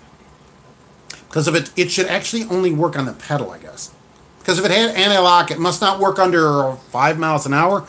Otherwise, it would never stop. It would roll away because it would always allow the tires to turn. Interesting. They could change with vehicle-to-vehicle communication, search Anki Drive. The solution to the problem of trucks and cars driving themselves is them talking to each other and to road signs. Because when you have a crossover and you are coming to oncoming traffic, you need a road sign that will communicate with the vehicle and tell it is okay to cross over. And then 9 cars ahead can say, I'm turning, and it will communicate back. And believe me, that is a long way away, a long way away. Decades away. They can't even fix potholes. It's going to take them forever to replace every single piece of road sign, road equipment, overhead light, and everything. You're looking at decades for that. Really, decades. It is not a concern for anybody. It's coming. Maybe it's coming. It's a long way away. A long way. Speaking of an old trailer, when you took your skills test, the trailer used was in the 70s. And he had a VIN digits at 7 digits long on the VIN. Nice. Presumably it passed a pre-trip, because you would have to go do that, right? But if it's legal, right, we took it in a pump. Now, when we were in truck school, we drove the road with a 48-foot trailer, because that's all they had then, and this cab over. But when I took the test, it was in a pup and a single-axle tractor, like the smallest vehicle that would qualify for what was then an Illinois D license. So it just depends, right? As long as it qualifies, that's what we took the test in. So stop using cruise, right? Well, you know, I like my cruise control. But I shouldn't have to stop using the technology on the truck, too, because it's interacting with road signs, okay? They should have it figured out where it doesn't interact with the road signs and the overhead signs, bridges. It shouldn't do that. That should be the thing of it. You work for a couple of companies, JB Hunt, right, CRST, the typical suspects, as they say, USA Trucking, RTI. They are worse to me, the company I'm with now. Yeah, okay, and a lot of people write to me about small companies. They like it. But when you're talking to me, it's a large company for me for the benefits, And depending on what small is to you and me, could be different. A small company could still be hundreds of trucks, I guess, but it still seems smaller and you can still get some benefits. So for me, I want more benefits than a lot of companies a smaller company can provide. Maybe. But if that works for you, that's great. But some people stay at these larger companies, and I'll tell you, JB Hunt, they've been doing a lot better. They're running $70,000 ads, so for experienced drivers. When you're training at Schneider, they jackknifed, balanced chaos hard. You had a trainer think it would be fun for me to go back out there a year later and couldn't jackknife me. Right. So perfect. We learned and showed them. Love it. Right. And there's probably no clutches there anymore. And good. That's what is supposed to happen, right? We get better. Perfect. You should go back there and be a trainer now. Trucks that drive themselves with GPS. Yeah. I use the GPS for traffic and stat. But the GPS doesn't drive the truck for me. I have to decide. I get information about traffic and upcoming things, and I decide. That's why they hire an experienced driver, I think. Let the driver that's experienced decide. That's why they have you there. The skid pad is one of the best training exercises. I think so too. When I saw that, I thought, man, this is a really good idea for new people. You know, everybody gave Schneider grief, which they still do, some really, but you know, that is the greatest thing ever. They're actually doing training, not just sending you out with somebody and saying, good luck. They're training people. It was a great idea. Why can't they link the two and make the truck go the speed limit? So we can stop writing tickets. Oh, don't give me any ideas. Believe me, if they could do that, they would do that. But remember, speeding tickets make these places money. They sit behind a little sign or whatever, and they make money. They make money from it. So all the cops that make all that money, the police departments, they don't want speeding tickets to go away. What if you told them we're going to stop, you're going to never write a speeding ticket? Oh, so that's not going to go. Ironically, the police would say, oh, we don't want that. We don't want anything to do with that kind of safety. So James says, the next day I took the trailer back to the company in Utah, wrote me a citation for non-existent automatic slack adjusters being out of adjustment. Right, you didn't have to do trailer. Look, these automatic slacks say right on them that if there's any problem, it has to go to the shop. They're not driver serviceable. They automatically adjust, and if they don't, they have to go in. So that's a ticket that you should, well, of course, you should fight every ticket. But that ticket, we should fight. We should fight it. The DT12, yikes, tiny, has road maps built in and knows where you are and will slow the truck before a downgrade. Oh, and stop before the bottom of the hill. And will stop braking before the bottom of the hill. Nice. Like a Rolls Royce. Rolls Royce has mapping, and it will be in the correct gear before a hill, before you get to it. So we can say this is the Rolls Royce of trucks, maybe. Hackers will have fun with self-driving trucks. Look, Trucker Hypocrite, I don't know if you saw this. They hacked into a Jeep. There's videos about this. You can check that up. Somebody, I don't remember who it was, they hacked a Jeep and made it turn off and turn the steering wheel and stuff. Yeah. So the trucks, absolutely. Sure, that's why the truck shouldn't have any control over the vehicle itself. At the end of September, you're going to buy a new truck. Wow. A 2019, what's that cost? Post that MSRP on here. I'd love to see that. You don't have experience to drive an automatic. Any recommendations? Yeah. Put it in D and drive it away. That's basically about it. It pretty much figures it out. And there's going to be a button on the end of it. So when you go downhill, you can press the M in for a couple seconds. It goes to manual. That's how mine works. And then you just pull the lever up and down, and it'll hold the gear going downhill or uphill. And that way you can still jake down the mountains and then press it again back to drive. And that's it. It's super. It's like driving a car. The DOT gets crazy with inspections. Yeah, because they like making money. And that's unfortunate. The drivers are not mechanics. Look, they tell me that here a million times. I changed a headlight once, and they were like, oh, you know, you're not a mechanic. I'm like, dude, I'm not driving around at night with one headlight until I can get back to the shop tomorrow and risk a ticket, you know, because I got one light. Okay, so, and I hand him the old light. I go, give me a light bulb. Oh, we're not giving you another light bulb. So some of them just get crazy on their stupid stuff. They're stupid, just stupid. I appreciate that, Kenneth. Thanks for sticking with us here today. The live chat is great, right? Well, look, I appreciate that, James, and everybody that's here. I love to do them, and you know, we'll just talk about trucking or questions I can answer, whatever I could do. Right? I love doing it, and you know, I put this out there earlier. You can always write to me at mark@truckinganswersnation.com. I answer everybody that writes to me. I answer all the comments if they're directed. If there's a question, you know, some are just a statement, but I read all the comments and I answer them all. I'm all about it. That's what I want to do. And I do not recruit for my company or anybody, right? So I just don't. That's the problem. See, I wasn't OSHA certified. And when I put on, I didn't have a vest on. I think that's what they were concerned about. Even though I was in a safe, legal parking spot, I did not have an OSHA certified vest, and I just couldn't do it. D-Day, okay, I answered this. I'm going to go this again. What company do I work for? My company has a strict social media policy. They don't allow you to talk for them or anything like that. And so I don't want them all up in my videos saying stuff, oh, you don't speak for us. So I don't mention who they are. I've been here a little over 16 years, and I'd like that to continue as well. And I don't want them to say what I want to say. If I want to say something, I get to say it. And also, the good side of it, I'm not out here recruiting for anybody. Okay, a lot of people put those kind of things out. I don't do that. I don't recruit for any company, my company, or any other company. So I don't get a recruiting bonus. And I have a website, truckinganswersnation.com. Thank you for allowing me to say that again by asking that. Where I have free information over there as well. So that's what I do for the industry. And that's how I'm trying to help out the industry, right? That's what I do. And keep it up. And someday I'll have 1,000 followers on live chat. Wow. I have never seen anybody with 1,000 followers on live chat. There's a guy, Scotty Kilmer. He's got like 1.3 million subscribers. He's a car mechanic. Many of you may know him.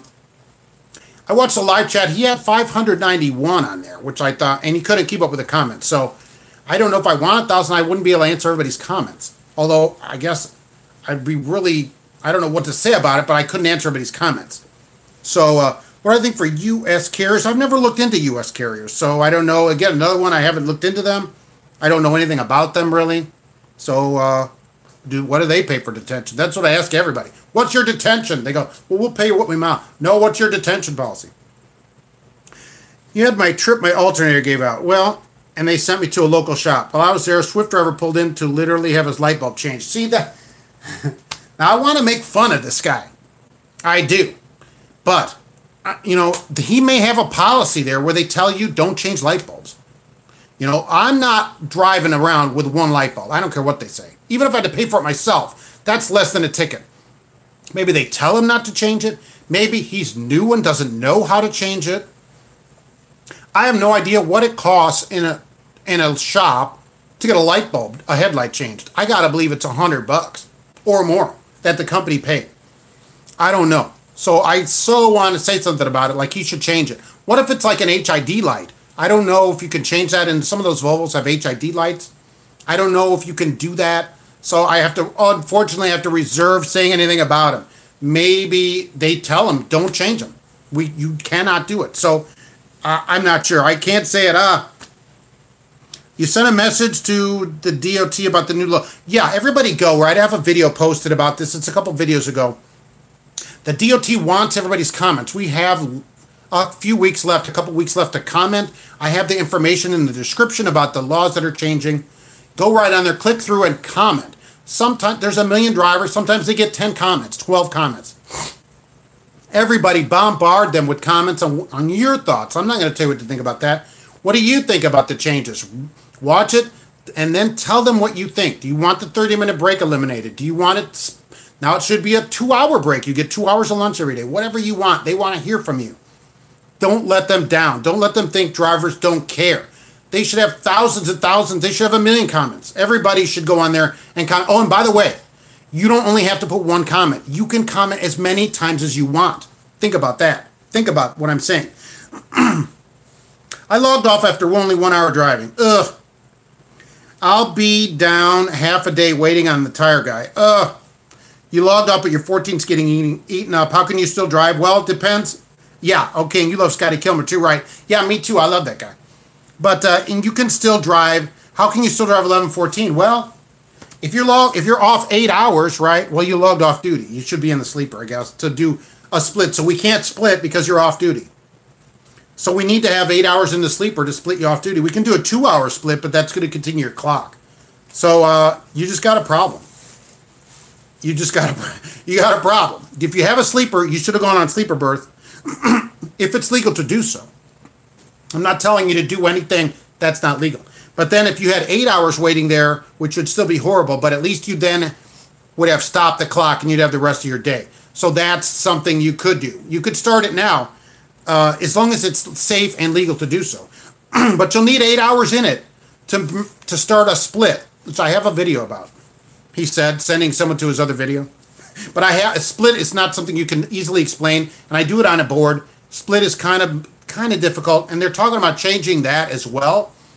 So you should look into that, because they're talking about doing a difference on the split sleeper, right?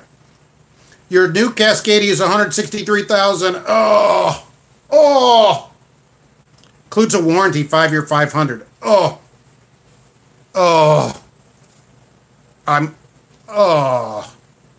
5 years. So you got to have it paid off while the warranty's still in effect. So 1/5 is $35,000 a year, $33,000 a year. It's 500 a week. No, more than that, right? 700 a week. $700 a week. Well, that's what people lease a truck for, I guess. At least you own it.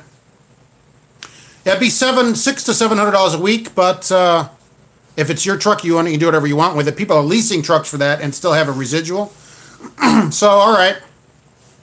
I was floored for a second, but then did some quick math, and it's basically what a lease truck is, but you own the truck. All right, so I'm better. I feel better about it already. I'm debating whether they go on duty at 2. Oh, you only have 42 hours on my 70 before your 34-hour reset. Well, the good thing is that you have a good problem. That means you've been busy working. So let's look at the good side today and say, well, you're busy. You got 10 hours left. You're almost up for a reset. That's good. Let's look at it that way and say that's awesome. Yeah, your company's social media policy, right. Yeah, right. Look, is the same, right? And so you don't mention it. I agree. A lot of these companies, they get all weird. You mention them, and Balanced Chaos has the same print, and it's a problem. And so I don't want them all up being all weird about stuff. So, and it's a good place, and I would recommend people work there and probably could get a ton of bonuses, but I'm not doing it. I'm not doing it. And you're not waiting 8 in the sleeper. I guess I'd just drive. Yeah. But you need a full 8 to stop that clock. To split sleeper it, you have to have full 8 hours to stop your clock. That's the only way to do it the way you're doing. It's $2,000 a month, comfortable, man. It's more than $2,000 a month. The price of the truck doesn't include financing or interest. Right. Right. That's why I'm saying, interest can't be terrible on it. Look, even if it's $200,000 in 5 years, that's $40,000 a year. That's $800 a week. Okay. So that would give you a ton of interest, right? So I've still seen leases at $759 for companies. I have. So that isn't terribly more than they put people into a lease. And this person owns their truck and can do whatever they want with it. They're not beholden to one place. So I'm going to say it's not terrible and not horrible. You can't keep the hours available for tire change available for drive.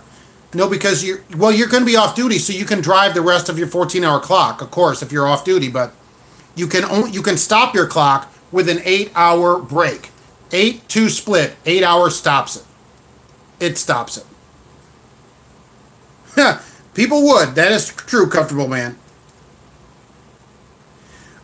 You're at a small company. The elders are older. Okay, great, guys, but I'm not sure who the social media is. Right, okay, and at a large place, we have like this board of directors, and they're all 100 years old. Oh, keep them off of that web thing grandkids told me about. Right, so it's the same kind of problem, just in reverse. Yeah, okay, Marty says your lease is less expensive than lease purchase. Yeah, some lease purchases run a lot, and I've seen some in the 4s, and I've seen some approaching $800 a week. And you really got to be hustling it if you're leased, because you're getting what they pay you. If you own this truck, and especially, and we don't know here yet, right? If this person has their own authority, then you get all that money for yourself. Where if you're leased, you get what either they pay you a percentage, or some of them I've seen $1 or $1.10 or $1.50, whatever it is, or a percentage of the load, which then it varies. Either way, you're kind of at their mercy of getting you a load, where it's worse then if you're trying to get your own load, you got to hustle, but then you take a bigger risk, you get a bigger reward. You're taking that whole chance. You better figure out a load or you're going to go broke. Huh. Yeah, okay, right, Kenneth. You have had an awesome week. You're about out of hours, so that's great. Are they associated with a color? Huh. Oh, well, I guess every trucking company has a color. So the trucks have colors.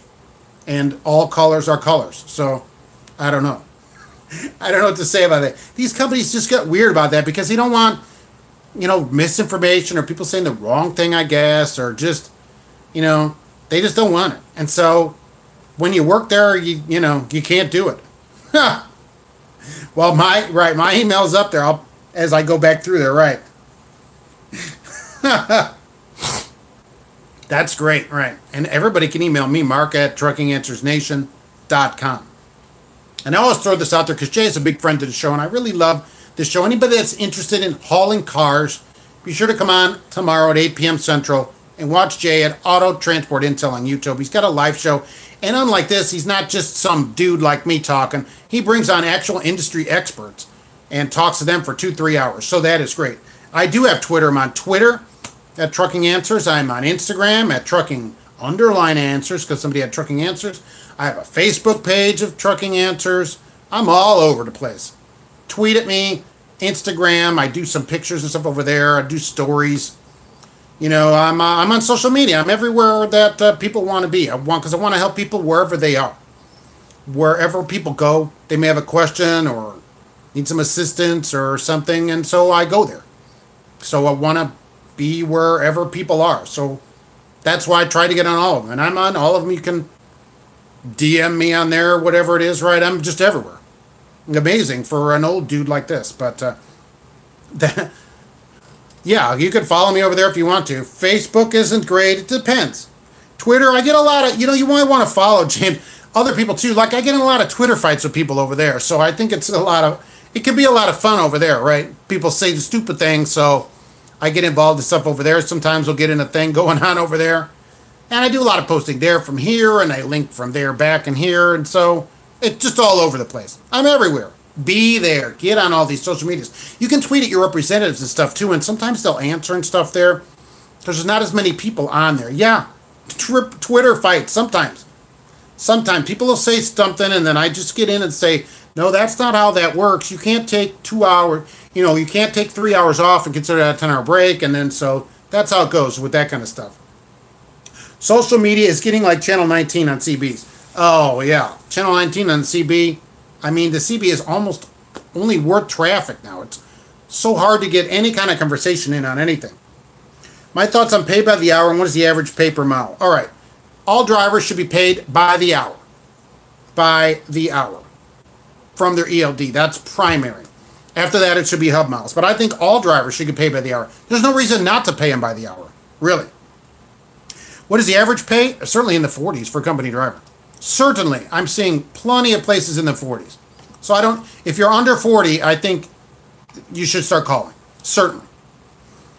The best company is owner-operator with lightweight freight. Find somebody that's hauling, FedEx or somebody that stuff is some air freight kind of thing, right? I don't know how much weight everything is. At Landstar, you can pick your loads. So the weights are posted, and some of these other companies, I think Schneider too, right, does a board where you get to pick your freight.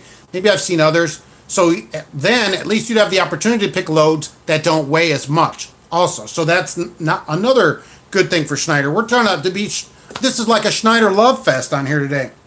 What's my opinion about YouTube truckers who act in an unprofessional way? Well, they're unprofessional. And there's tons of them.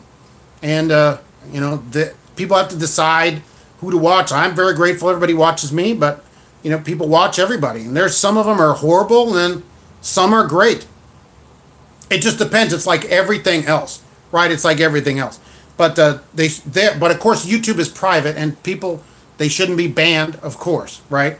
Unless they're saying something that's, disparaging to somebody else, that kind of thing, threats other than that, other than that, they're on there and people can decide for themselves. But presumably people that are unprofessional or don't really know what they're talking about, eventually that'll come through and then people won't watch them like, oh, I did this and this, he was wrong on 40 different things, right? So, or he can't provide, regulations for what he's saying or whatever it is, right? It turns out not to be true, and then that's kind of the free market takes over that as well, and those people, they'll just be gone, just by the wayside themselves anyway. So, and Kenneth wins the award today for the best comment of I like watching Trucking Answers. Thank you very much. I appreciate it, right? And so that's what I think about that, Mr. Hypocrite, right? People, we can't go on YouTube especially. Everybody watches YouTube, but it isn't just drivers. So, we have to be professional. If you're going to be on YouTube, be professional, and you always get the win. But drivers need to be professional on here. What if somebody's watching that, Be professional. It's the same like walking in a truck stop. You haven't showered in 4 days, and you got a tank top and flip-flops, and, you look like you just crawled out of a coal mine. It's ridiculous, and you stink. And then you gripe about not being treated like a professional, okay? Yeah, you don't deserve it, okay? A professional, you have to act professional. Okay, so you have to be professional on YouTube or just in all your dealings with everybody. It just makes for a better world. How about that? That's the statement of the day. Be nice to everybody. How about that? You know, if there's somebody on YouTube that you like or don't like, you can watch them or not watch them. But, you know, don't be out threatening people and stuff. That's crazy. The YouTube truckers will have a fit if you endorse me, man. Right. Maybe. But that's, you know, that's okay. Indiana Jack. You know, Indiana Jack is a good channel. I've watched a lot of his videos, and it is fascinating watching him travel around the country and all the stuff that he does. I think it's pretty good. I think it's good. And I always put this out there, and I can't think of the name of it, right? That that guy that has the camera in the front of his truck and drives around. It's just fascinating. I don't know why. Yeah, you can learn a lot from various YouTube videos. There's a lot of people out here, certainly not just me, right, that know what they're talking about in trucking. A lot of drivers have a lot of information and put out good information. And you can learn anything on YouTube, okay? You can learn anything. You just got to weed out the right channel to watch. And that can be difficult to do, you know, but it's possible. Anything you want to learn is on YouTube. There's somebody that knows about it, that's been doing it for years, and is teaching it on YouTube and can show you how to do it. Absolutely. Anything you want. Totally. Can I have a gun on the truck? I've heard you can and you can't. Look, as a company driver, it's up to your company. Okay, and I'm not a gun law expert, so don't take this to mean like Mark's talking about he knows guns. I don't know. But my company, no way, right? I have a knife in a holster that they don't like that is close to them not liking it. For me, no. Most companies will probably say no. If you're an owner-operator, I'm not sure. I think you can if you have a permit. I wouldn't go along with that, and I wouldn't carry one. If you have this reciprocal carry permit, I would say no. But personally, I'd say no because, look, what if you're wrong and you got arrested? You won't find anything about guns in that DOT book. Right. You don't. It's be a gun law. And can you carry it in the truck? I'm not 100% sure either way about it. I'm not sure. Because what if the DOT or the cop is wrong and they arrest you? And it turns out he's wrong. You have an arrest now on your record. So you're risking a lot to carry a gun in the truck. Okay, you're risking it. And I'd be very specific on where I'm going and looking the laws up and maybe even having them printed out before I brought a gun on the truck. But here, I can't do it. Company, no way. Company, forget it. This company, most companies, would probably have a policy, no guns. That's probably what they'd say. The Second Amendment is a law, but I work for them. I'm an agent of the company. And so they get to say if I could bring a truck, a gun. They get to say if I can bring a passenger or a dog. All that, they get to tell me. Guns, no. And I totally agree with you about the Second Amendment part. I think you should be able to take it without any grief. Open carry, no permit, right? I'm all about freedom like that. But it just doesn't work out that way. And I don't want people to get arrested or whatever. Certainly not on something I say. So don't take what I say about it at all. Look it up for yourself and be sure of what you're talking about. Truckers with attitude, that's scary, and a gun to boat, that is the worst. Oh, yeah, right, an attitude and a gun, right. Some of them don't need one, right? They need a shower more than they need a gun, that's for sure. Truckers and guns may not be, it depends. I mean, if you're cool or whatever, right, no problem. Many drivers have guns in their homes or whatever, and nobody gets shot. You know, growing up, we all did, but, I'd be very sure before I had a gun in the truck as an owner. I don't know if there's any company going to say, oh, yeah, right, because the liability they're going to carry is huge if you shoot somebody. They are getting sued. If somebody's company allows that, I'd love to hear about where they say, yeah, well, you can bring a gun here. Yeah, you know what I'm talking about, hypocrite. You know some of them need a shower more than they need a gun. That's for sure. They could shoot that dirt off of some of them. And they're not being professional. You go in the travel center, as they call it, right, and you're stinking the place up. There are families in there, especially today, okay? There's families, there's people in there. You know, what the heck? Those are the people, and then, oh, I'm not being treated like a professional. Right. I know. If you don't get enough fuel to get a shower, buy a shower. But if you're not getting enough fuel to get a shower, you got to work somewhere else. You can't burn through 50 gallons to get a shower. Oh my gosh, you can't burn through 25 gallons every 2 days and get 2 half a showers and finally get a shower at the pilot? If I can walk up behind you and smell you, you smell bad. Why don't you notice that? It's just been a pervasive problem in the industry. Smart trucking. If you're talking about smart trucking, right? I like that. The guy from Canada, right? Right. I like that channel too. Right? It's very good. It puts a lot of good information out too. Right? Absolutely. So I'm with you. I'm with you on that. Right? We can throw it out there to him. He's pretty good. He doesn't talk about me, but hey, it's okay. We're still gonna go with it. You have a 5-gallon bucket and a hose. Look, that's more than some of these drivers do. That's more than some of them are willing to do. And start hosing some of these people that are walking by you. Okay, your company, they let you have pets and there's no pet deposit. That's nice. Passengers have a rider form. That's good. Guns, I don't know. And say asking for a friend. Don't say, I want to bring an arsenal with me. Is that legal? Say, your friend wants to know, and then give a different truck number. I hope I'm not buffering and that it's just you. Because I watch myself down here, because I have the comments down there, and I should be looking good. I hope. So hopefully I'm not. But you have a 2014 384 Pete. Wow. Your monthly payment's $1,250. Ooh. All repairs, right. Truck monthly payments because of repairs is $3,000. Well, you're going to save money on that new truck. And that's too bad that the truck that's not very old is having problems. You should get better fuel mileage too. I hope, unless you're going to get unless you're getting a classic. They still make that? What am I thinking about? Get a Cascadia and get some fuel mileage. They're not going to take a shot until they start giving you free fuel. You'll show them. Yeah.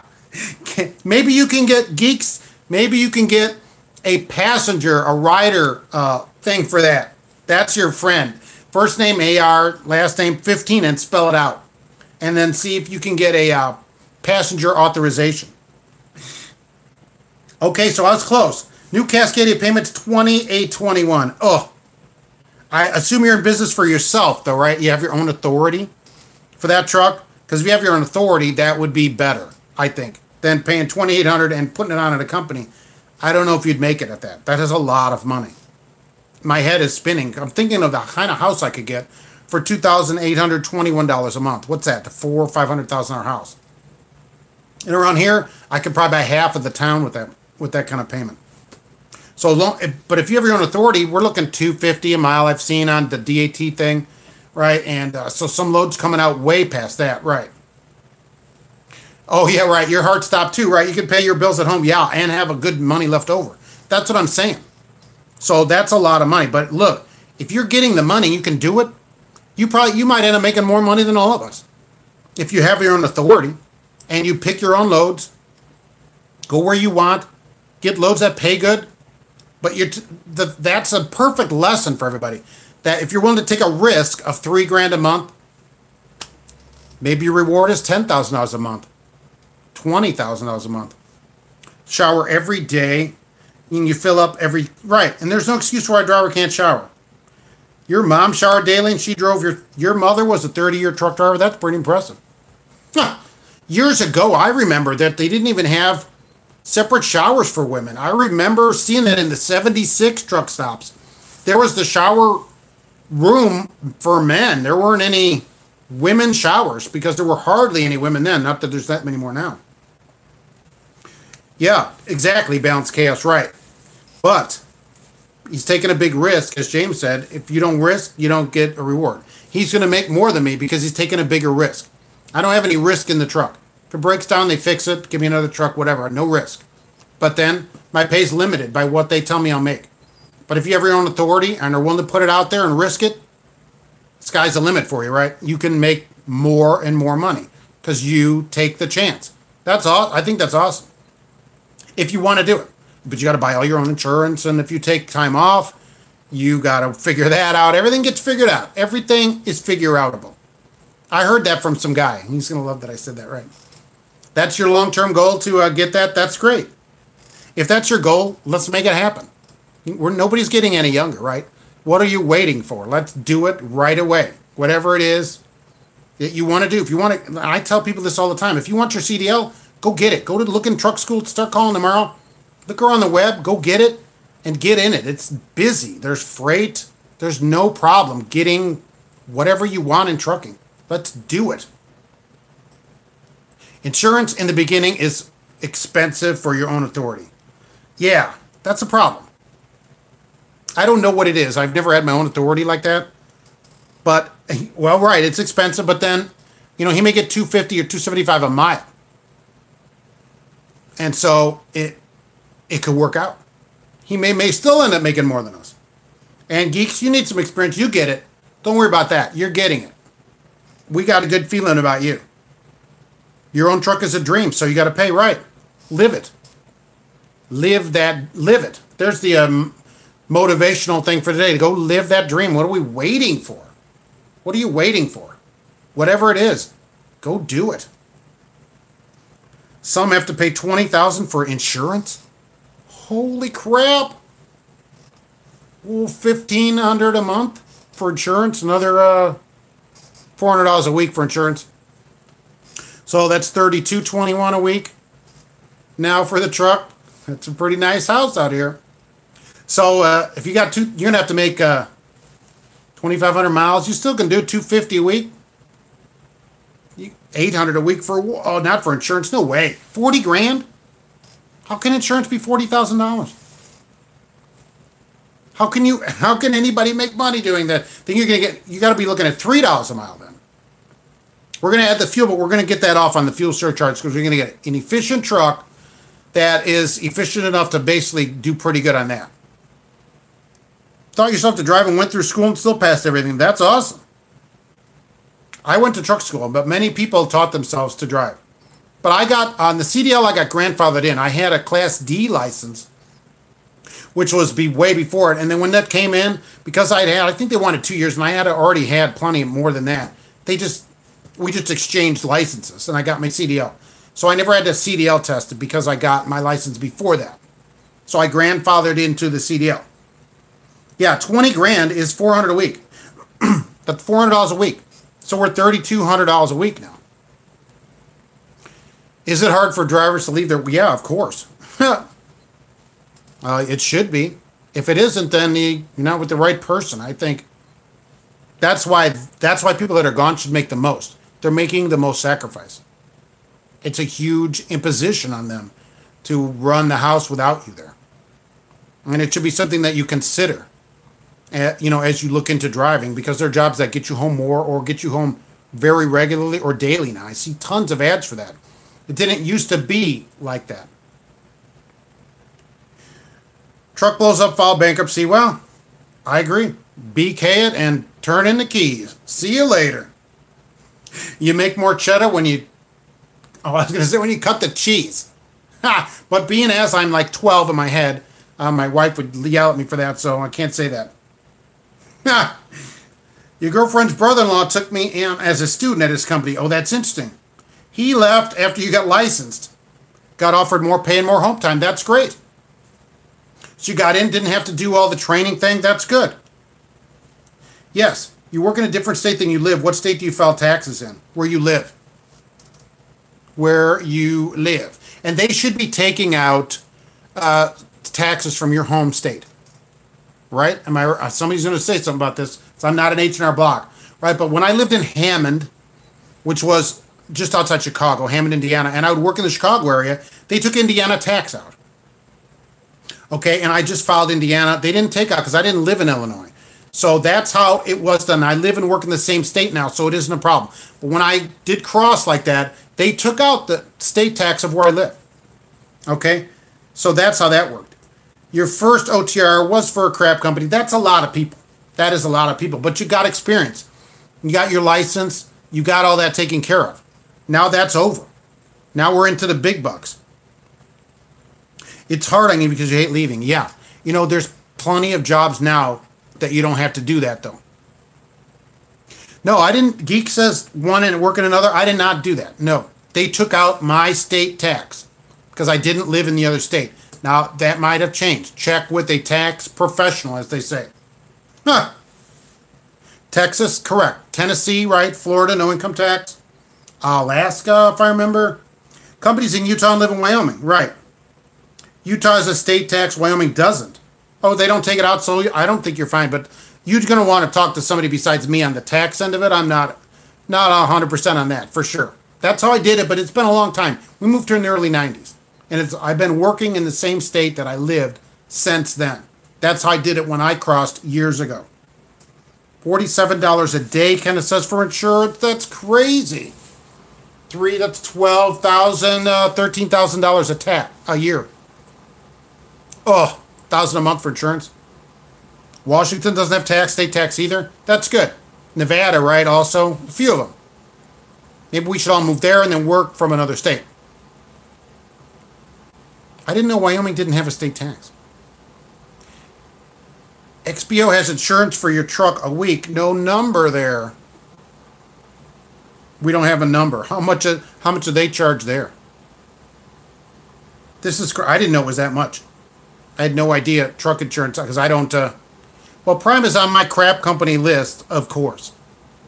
It's one of my crap company videos, and they do push it a lease there. But like I always say about all these places, if that's the only place you could go there. And the pay there for starting trainees is not terrible. It's not terrible. It's not, by far, it's not the worst starting pay for trainees. It isn't. But this going slow, right, is what aggravates me about them. And they want you to lease a truck like right away there, which you shouldn't do. Ugh. I'm seeing this insurance roll up. This is crazy. Local work, Northeast. Yeah, 50 cents. Geeks is saying that's about right. Yeah, Prime is, look, Prime, they get a lot of grief from me and everybody else, right? Some of it deservedly so, but to start out as a student driver, it pays pretty good. It has good pay per mile. And if they'll pay back for your school, which they probably will, it's probably worth it. Especially if they're the only place that'll hire you. And if it's only one company that will hire you, because you might have a problem, a driving record, or whatever it is, go there. Get your CDL, get in a seat, drive, get experience, fulfill your contract. If you agree to a time, stay there. Okay, Geeks did a video on Prime. Everybody go over to Geeks and check out Geeks Trucking and check out his video about Prime. Okay? But if there's only one place that will do it, get in the seat and do it. And if you agree to stay there a year, stay there. You made a deal. Okay, we want them to hold up to their end. If you agree to it, you got to hold up your end of the deal as well. Absolutely. Hold up both sides of it. Be honest about it. And then at the end of that, you can leave. We're saying that Prime and Millis have a good program. You know, they go through a lot of people. Millis, too. I haven't looked into Millis. I know Prime pays. It's not nearly the lowest pay. You know, and 49, if it's 49 to start, that's pretty good for a student. Pretty good. Depends on, you know, I don't want students pushed into leasing and all that. They shouldn't lease a truck right away, I don't think. I don't like leasing anyway. Can I start on my website, people to find a team person? That is a tough call. There's not a lot of people trying to find that, and there's not that many people looking at my website for sure. So wherever you want to go, sometimes they have a policy to find a team person for you. And they'd probably be better off because somebody else has applied for them. I can ask out here if anybody wants a team, right? Let us know. Yeah, everybody should do their homework before applying. Right. I totally agree on every company. But there are places that, you know, in the 30s for students, and that isn't acceptable anymore. This isn't 3 years ago. Yes, I'm doing, starting this week, good companies are coming on videos, just like Crap Company. I've had a lot of call for that, and there's going to be a good company of the week as well, where they have a pretty good deal program going. But even so, right, always on my video or anybody, you got to call them and decide what is the story for yourself. You're still paid by paper check. Holy mackerel. Is there a DeLorean that came in? Did you come from the past? Are you a time traveler? This is not the Art Bell show. I think you're in the wrong room. Yeah, this isn't a George Norrie. Paper check. Wow. I wouldn't know what to do with a paper check. George Norrie. You gotta go to georgenorrie.com and watch that show. Paper check. I didn't know anybody paid on a paper check. I don't even know if they'll do it here where I am. I have to ask them. Oh, because of the owners of the company, right? How would I cash this? Do I walk around the streets? Can you cash this, please? Paper check. You probably have to actually go to the bank. And I have not been in the bank in I don't know how long. I would be like, what do I do with this, ma'am?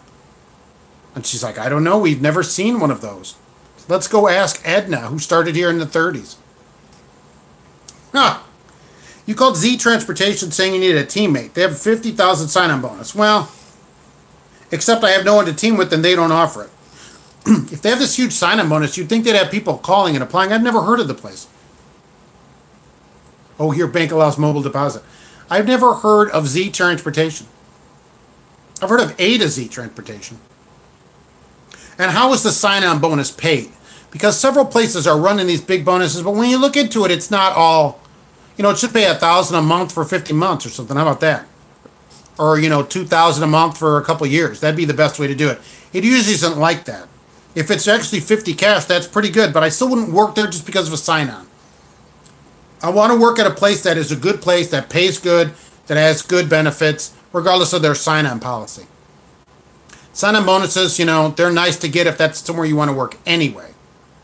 But if that's not, I wouldn't go there just for that, for sure. Yeah, and it is impossible to get them. These sign-on bonuses sometimes have a catch. They have a one way to do it, I'm not sure. Oh, you missed this one thing, you can't get it. So it just depends. If 50 is a lot, and it got you to call, but I don't know about that. It bothers me. It's so much money, it bothers me. That I'd really have to look into, but I've never heard of them. Never heard of them. I mean, I'll put out there, I'm just me. I don't have, I'm not, any big, huge person, but your first company would only give allowances on pay would actually pay you till you got home and handed. Most companies only pay you when you hand in the paperwork. Most companies do that. You got to turn in the paperwork. Now you just scan it in. But if you didn't have that scanned in by close, whatever time that was, you didn't get paid. If I got the paperwork, you didn't get paid. So that's common. Your teammate must live within 100 miles of your location and your terminal. All right. Get rid of the 70, move it to 94, and no thanks. No thanks. I'm not working any 94 hours a week, that's for sure. And I think it is partly a marketing, but we'd have to look in and see how they pay it. Is it 10 grand right up front? That'd be sweet. You know the guy that owns the U.S. Express company? Wow, get him on here. Let him come on and talk about his company. That'd be great. Why does he pay students such a little amount of money? Ask him that. Some are 25,000, ones are 60.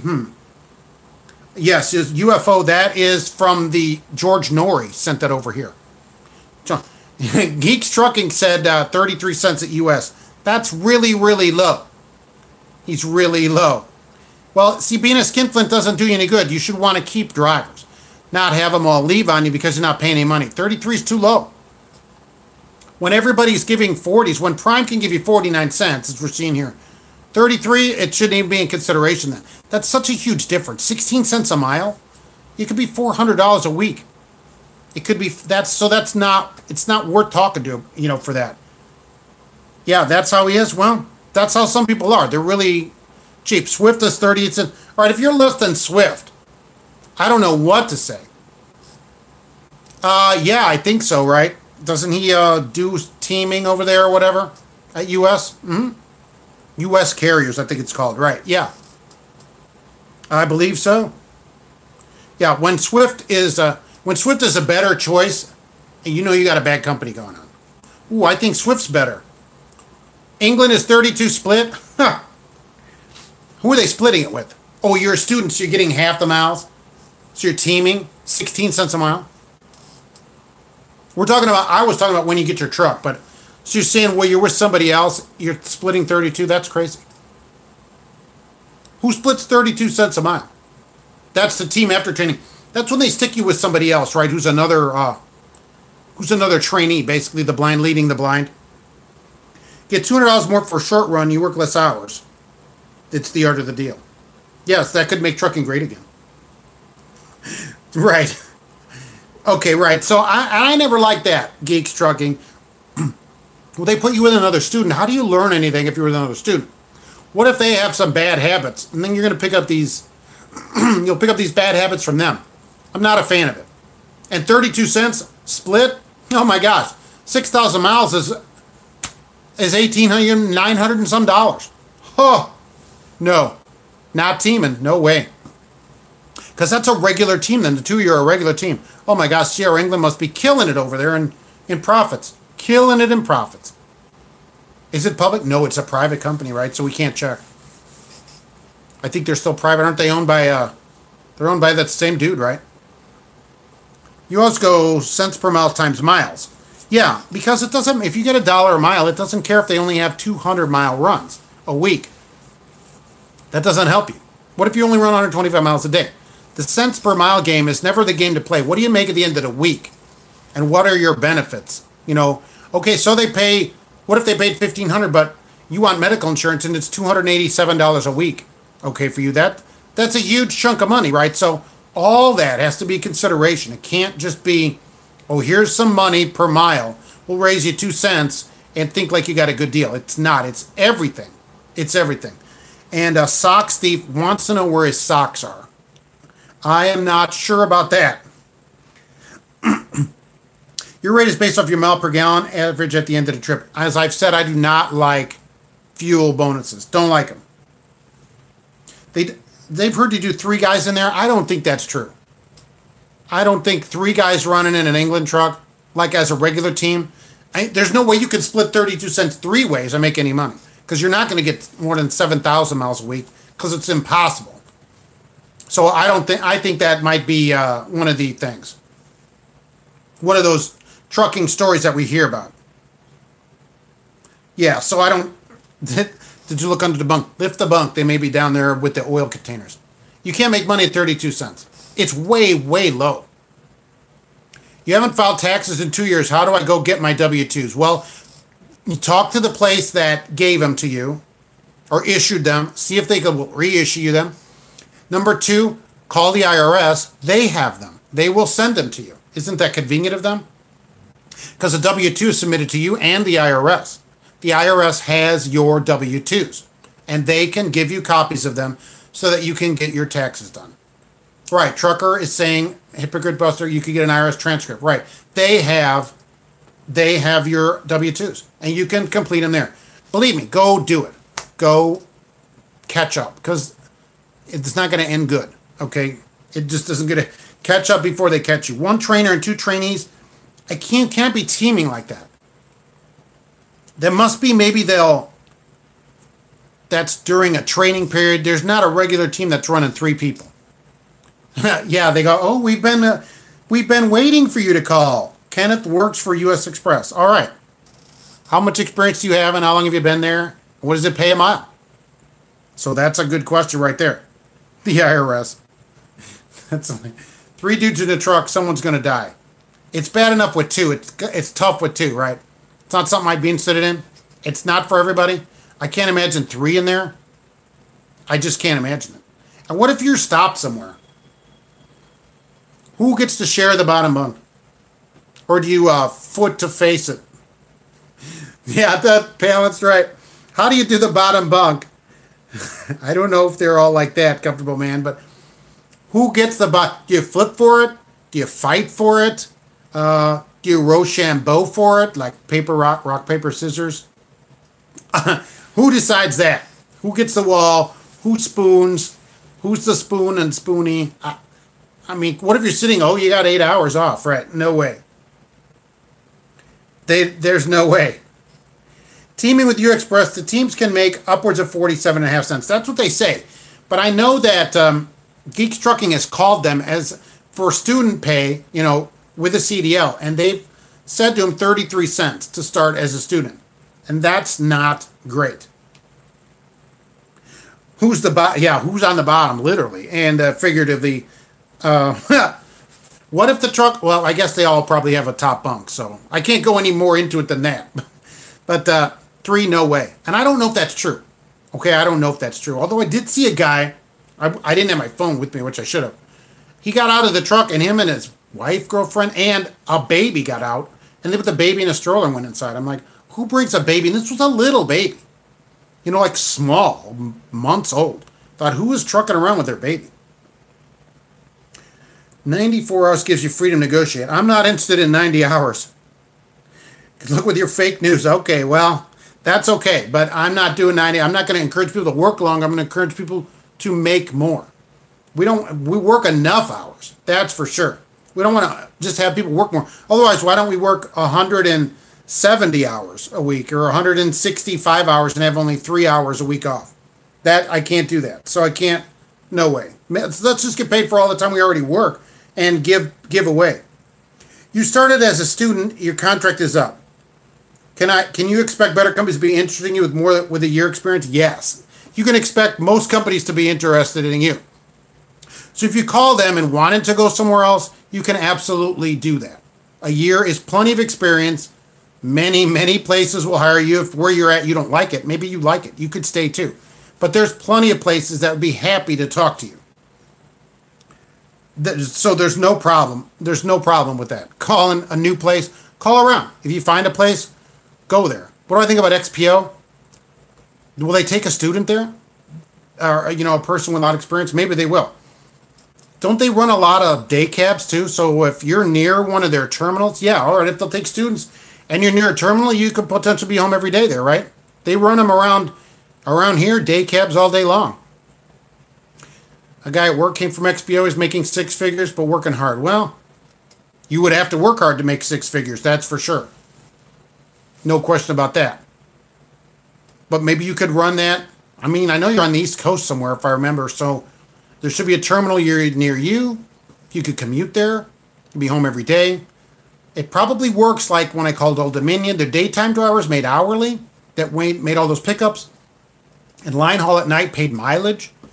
So that's how they worked at Old Dominion. 5 miles from your house? Yeah, call them. Oh my gosh. I'm 3.9 miles, so I hear you. 5 miles, what a great commute. 5-minute drive, you're at work, 6 minutes. XPO drivers work on the dock and they have to drive, so it's like a combo. Depends what it pays. It needs to pay the driver rate. So if you got your driver rate all day, hourly, fine. If you want to pay me $20, $25 an hour, I'll load trucks, I don't care. Hour plus miles. So you hourly dock miles running, fine. Just depends what it pays. It depends what it pays. Just got to depend. And what do you want to make? You're going to be home more. Is that worth something to you? It should be. $23.74 an hour. Overtime? They pay overtime, or are they trying to scam out of it? Because of the overtime, transportation being exempt. They train too, perfect. Oh, 23 on the dock? Oh, heck, that's not bad. I've seen drivers out here making $14 an hour driving a semi is what their actual hourly rate is. Nobody figures out their hourly rate. You should. You'd be surprised at what it is. You should want to increase that. The rate, not the hours. Well, if you're on the dock, could they still do it? I don't know. If you're on the dock, I don't think they could scam out of overtime. If you're a dock combo, as they call it, a combo worker, dock and driving, I don't think so. I think they'd have to pay it. So $23.75 plus overtime, that's $9.40 plus overtime. 10 is what? $12.35 an hour overtime. 10 hours is 12 something, $12.50. You'll work for 36 an hour, 94 cents a mile. Yes. We all would. We're all in for that. But so 50 hours is 12 something. 60 hours would be another 350. Be $1,600 a week. 80 grand. That's not bad. 80 grand and home every day. Yes. You have a race coming up on October 13th. About 3 more months, you could be a trainer and earn 30% more. You have a race. What kind of race do you have coming up? You won't get overtime. It's 4 hours on the dock. Oh, I don't know about that. Are they trying to scam out of it by saying your driving time doesn't count? That stinks. Oh, dang it. Ha! THB. Yikes. What kind of race are we doing there, Kenneth? Where we're out of 3 months. You could be in a trainer. You should only be a trainer to be a trainer, though, not to earn money. And trainers should make money. I totally agree with that. But if you're, for anybody's consideration should be training, not the money. The money is nice. But if you want to train, that's the way to do it. Then the money comes later. Train first, money later. Yeah. Yeah, who's got to pay for it anymore? Anybody got the internet? Come on. Even George Norrie's got it from the past. I don't know about that with the overtime laws, right? So if you're hourly, they have to pay overtime past 40 by law, right? But drivers are exempt. The law from the 30s exempted us. But if they're part dock and part driving, I don't know about that. I'd ask somebody about that. Because they're trying to scam you, saying, "Oh, well, this is hourly, and you know, this is." I don't know. I'd ask about it. They probably have a way to get around it. I'm sure they would pay it because somebody probably has asked. I don't like them trying to scam out of it. You worked there when they were Conway. Yeah, freight can be fickle. Look, freight's busy though, right? I think they're busy. Okay, he's going to get a raise. Maybe that'd be better. That would sound better, right? 87% a good rate? Most loads are $1.90 to $3. 87% of $3. Yeah, I think you can make money doing that. Yeah, U.S. Express has a graduated pay system. I agree. The more miles you get, you get more money. 87% of nothing is not good. And that was the problem when I had percentage. But I don't know about that now. When I ran percentage, we got a percent of nothing. So if you're empty, we didn't get paid. So I'd want to get paid. But as an owner, you make more.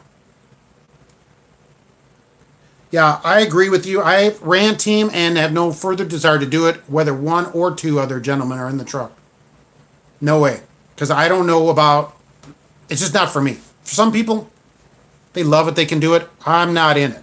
It doesn't matter to me what it pays. We have one team that runs out of here. And sometimes a gal will be on vacation. They go, "Hey, who wants to fill in for this guy?" And everybody's like, looking around. Nobody says anything, right? So I don't know what they do, but so it's just not for everybody. If you can do it, more power to you. You may have to do it as a student. You get in a truck, you got to stick it out for a little while. Yeah, coast to coast AM, right? Love it.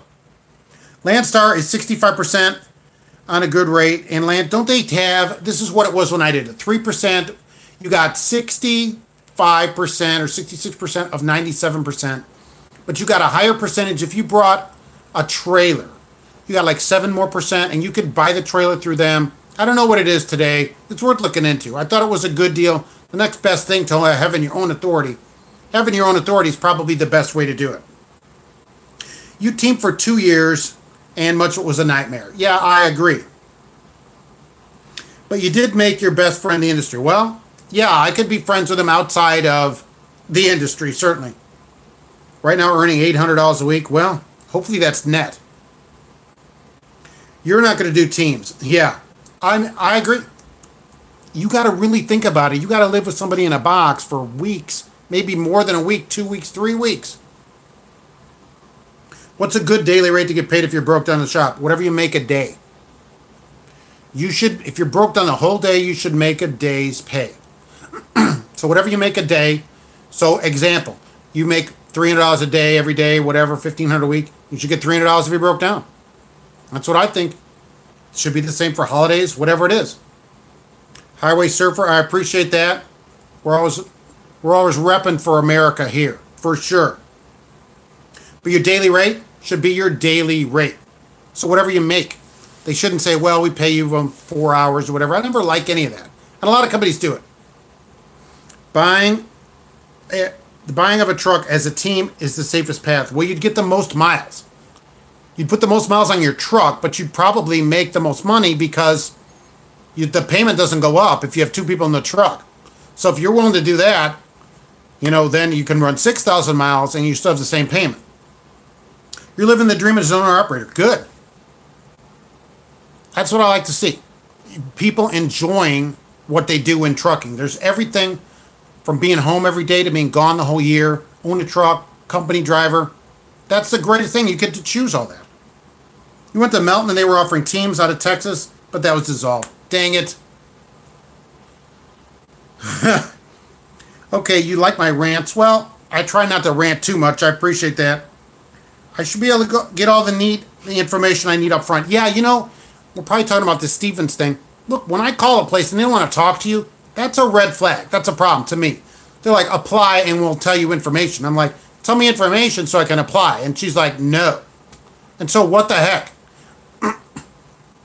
Your miles per hour average is 57.2. Okay. times that by the amount you get a mile, and that's how much you make an hour while you're driving. It's probably pretty good.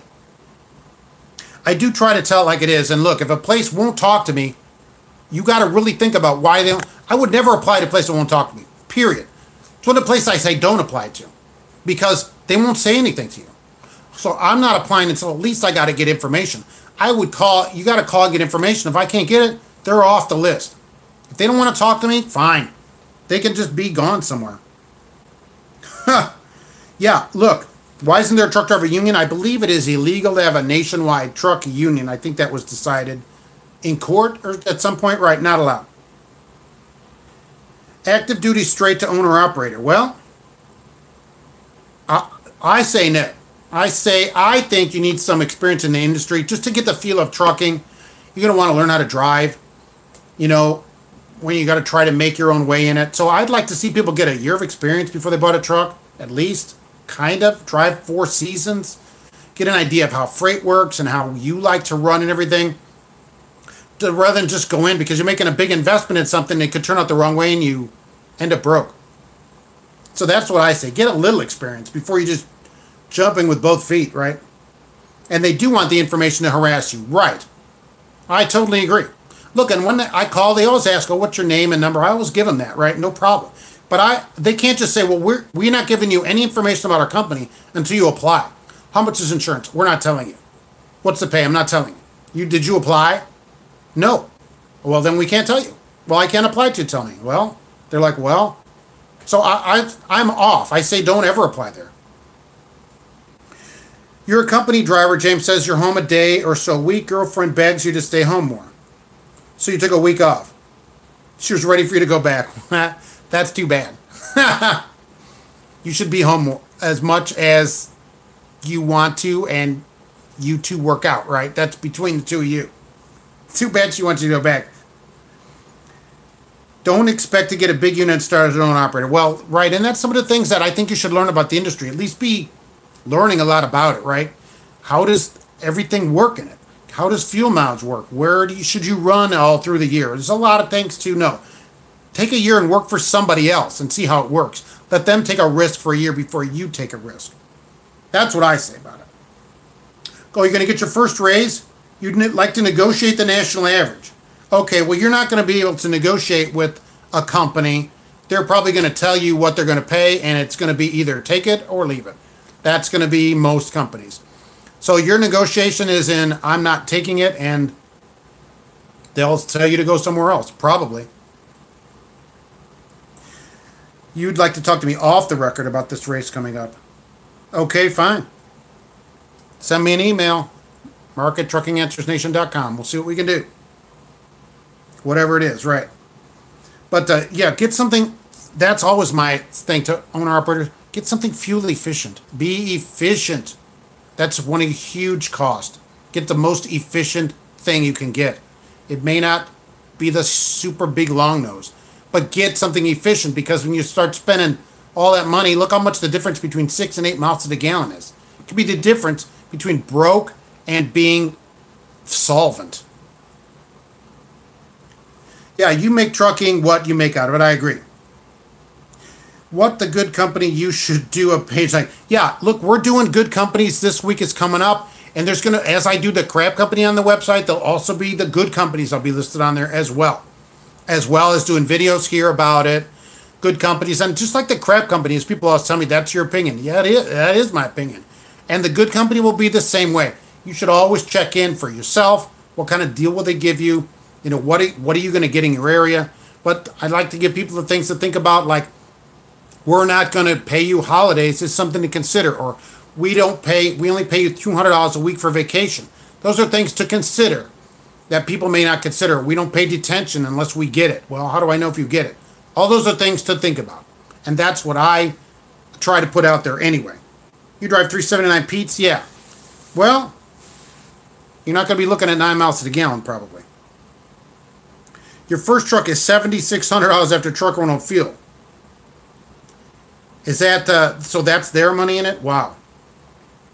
Wow. And you split it? I would say there's nothing wrong with that. Is that because the rates are so high too? Or are you in a specialty field hauling explosives or oversized loads or something like that? I mean, that's another way to do owner-operators. Take things that pay more. And things that pay more, that's better yet. You make even more on it. Oh, that's on a van? Well, that's not bad. Swift, nice, Swift. Thank you for popping in there. Swift shows up sometimes for a clever quip. Swift is in the house. Everybody needs a backup now. Yeah, look, if the company doesn't send you the confirmation for the loads, they're stealing your money. Well, you have a right on percentage to see their rates, okay, so that you know you're getting paid properly. And a company that, I don't think they have to send it to you, but I think they have to let you see it. That's what I think. That's how I think it works. And if they won't show it to you, it's like a Steven's not telling you money. That's what I think, right? If they won't tell you, won't show you, what are they hiding? There shouldn't be any hiding. Here's what you pay. They should want you to know that you're getting paid correctly. You have a 98 minivan and a car hauler. Is that a good setup? For what? Huh. Do I think a BICBOI? I'm not sure where we're going with that. What do I think of FFE? Well, KLLM made my crap company of the week here. So there's a video about that. So there you go for that. That's what I think about them. They had some issues. I haven't looked that much into FFE yet. Tri-National is from St. Louis. They have consistent freight. They pay less than most, but you can get off all the time. See, that's the thing. It's a trade-off. So you can get time off, and they pay less. Well, is that worth it to you? Not everybody has to make the most money. You may want the most home time or the most dedicated lanes, whatever it is for you. For sure. TNI is mainly Laredo to all car manufacturers. Oh, all right. Is this an auto hauling company? That'd be great. We can go over to, that'll give me a chance to talk about Jay anyway. At Auto Transport Intel, remember to watch the show tomorrow at 8 p.m. Central, live on YouTube. He has industry experts about all about car hauling. Is 1,800 good? I don't know. What do you think? Is 90 grand good for you, for what you're doing? I think it's good money. I say 90 grand is good money. That's for sure. Driving for a private fleet is nice, and you don't have to deal with all these huge, large warehouses usually. You should get paid by the hour, yeah. A half-hour break. You should get paid for all your time that you're on in your 14-hour day. For sure. For sure. Yeah, email me about a good company. Anonymously, of course. Okay. You can email me anonymously, for sure. Okay, I do not know who gets the keys. I got to believe the driver has the keys to the cars, but I'm not sure about that because you got to put them on and off the truck. Jay at Auto Transport Intel, go over there. He has an email, ask him on YouTube because that's all he does are car haulers. He is car hauling. I don't know, but I can't see why the driver wouldn't have the keys. How do you take them off the truck? You got to wait and hope they show up because you could be there the next day. So I say no on that. Driver's got the keys. They mailed to the dealer, right. So driver has the keys. There's no other way to do it, for sure. Look, I've taken everyone's time too much at 3:30, right? At 3:40, I don't want to hold everybody up too long here. You slipped on the ice and the police came out and did not give me no tickets. You slipped on the ice and the police came out and didn't give you a ticket. Do you have to put that down on an application? Or did you have an accident? Did you have to fill out an accident report? Of course, you should be honest on your application, but if you didn't get a ticket, it asks, do you have tickets? No. If there's no accident report that you had to fill out, then there's nothing to say, right? You're going to use your main email? I won't tie any information to you. Oh, don't tread on me flag? Yeah. Oh, that's a good idea. So anyway, it's Labor Day. I'm going to take off out of here. I've been on here taking way too much of your time. And I do appreciate everybody being on. It's already 3:40. It's crazy. That's crazy. Okay, so I'm going to say a half year's experience before buying your truck. Yeah. Always go outside the company and buy it. Don't lease it. That's what I say. Buy a truck on your own. Buy it on your own. You can do what you want with it. Don't get tied down. You're spending a lot of money. Then you have control. Keep control. You're putting a lot of money on. Keep the control on your side of it. You may love the place and stay there. If not, you can move and take your truck with you. Take it with you. Okay, so Big Mike's Life, thanks for being here. Lisa Anderson, I appreciate it. I appreciate everybody being in here. Milos and everybody. There's been a ton of people. Thanks, Geeks Trucking, for coming in. Boy, Comfortable Man, thanks for coming in. I love doing the live feed. I'm always going to continue doing the live feeds. Everybody should enjoy their holiday and don't go crazy out here. Don't tailgate and everything, right? It goes without saying. And run legal today. Don't try to push it. Get your sleep. As we always say, we don't want people crashing. Thanks for CL Transportation. I appreciate you being here. I appreciate everyone being here.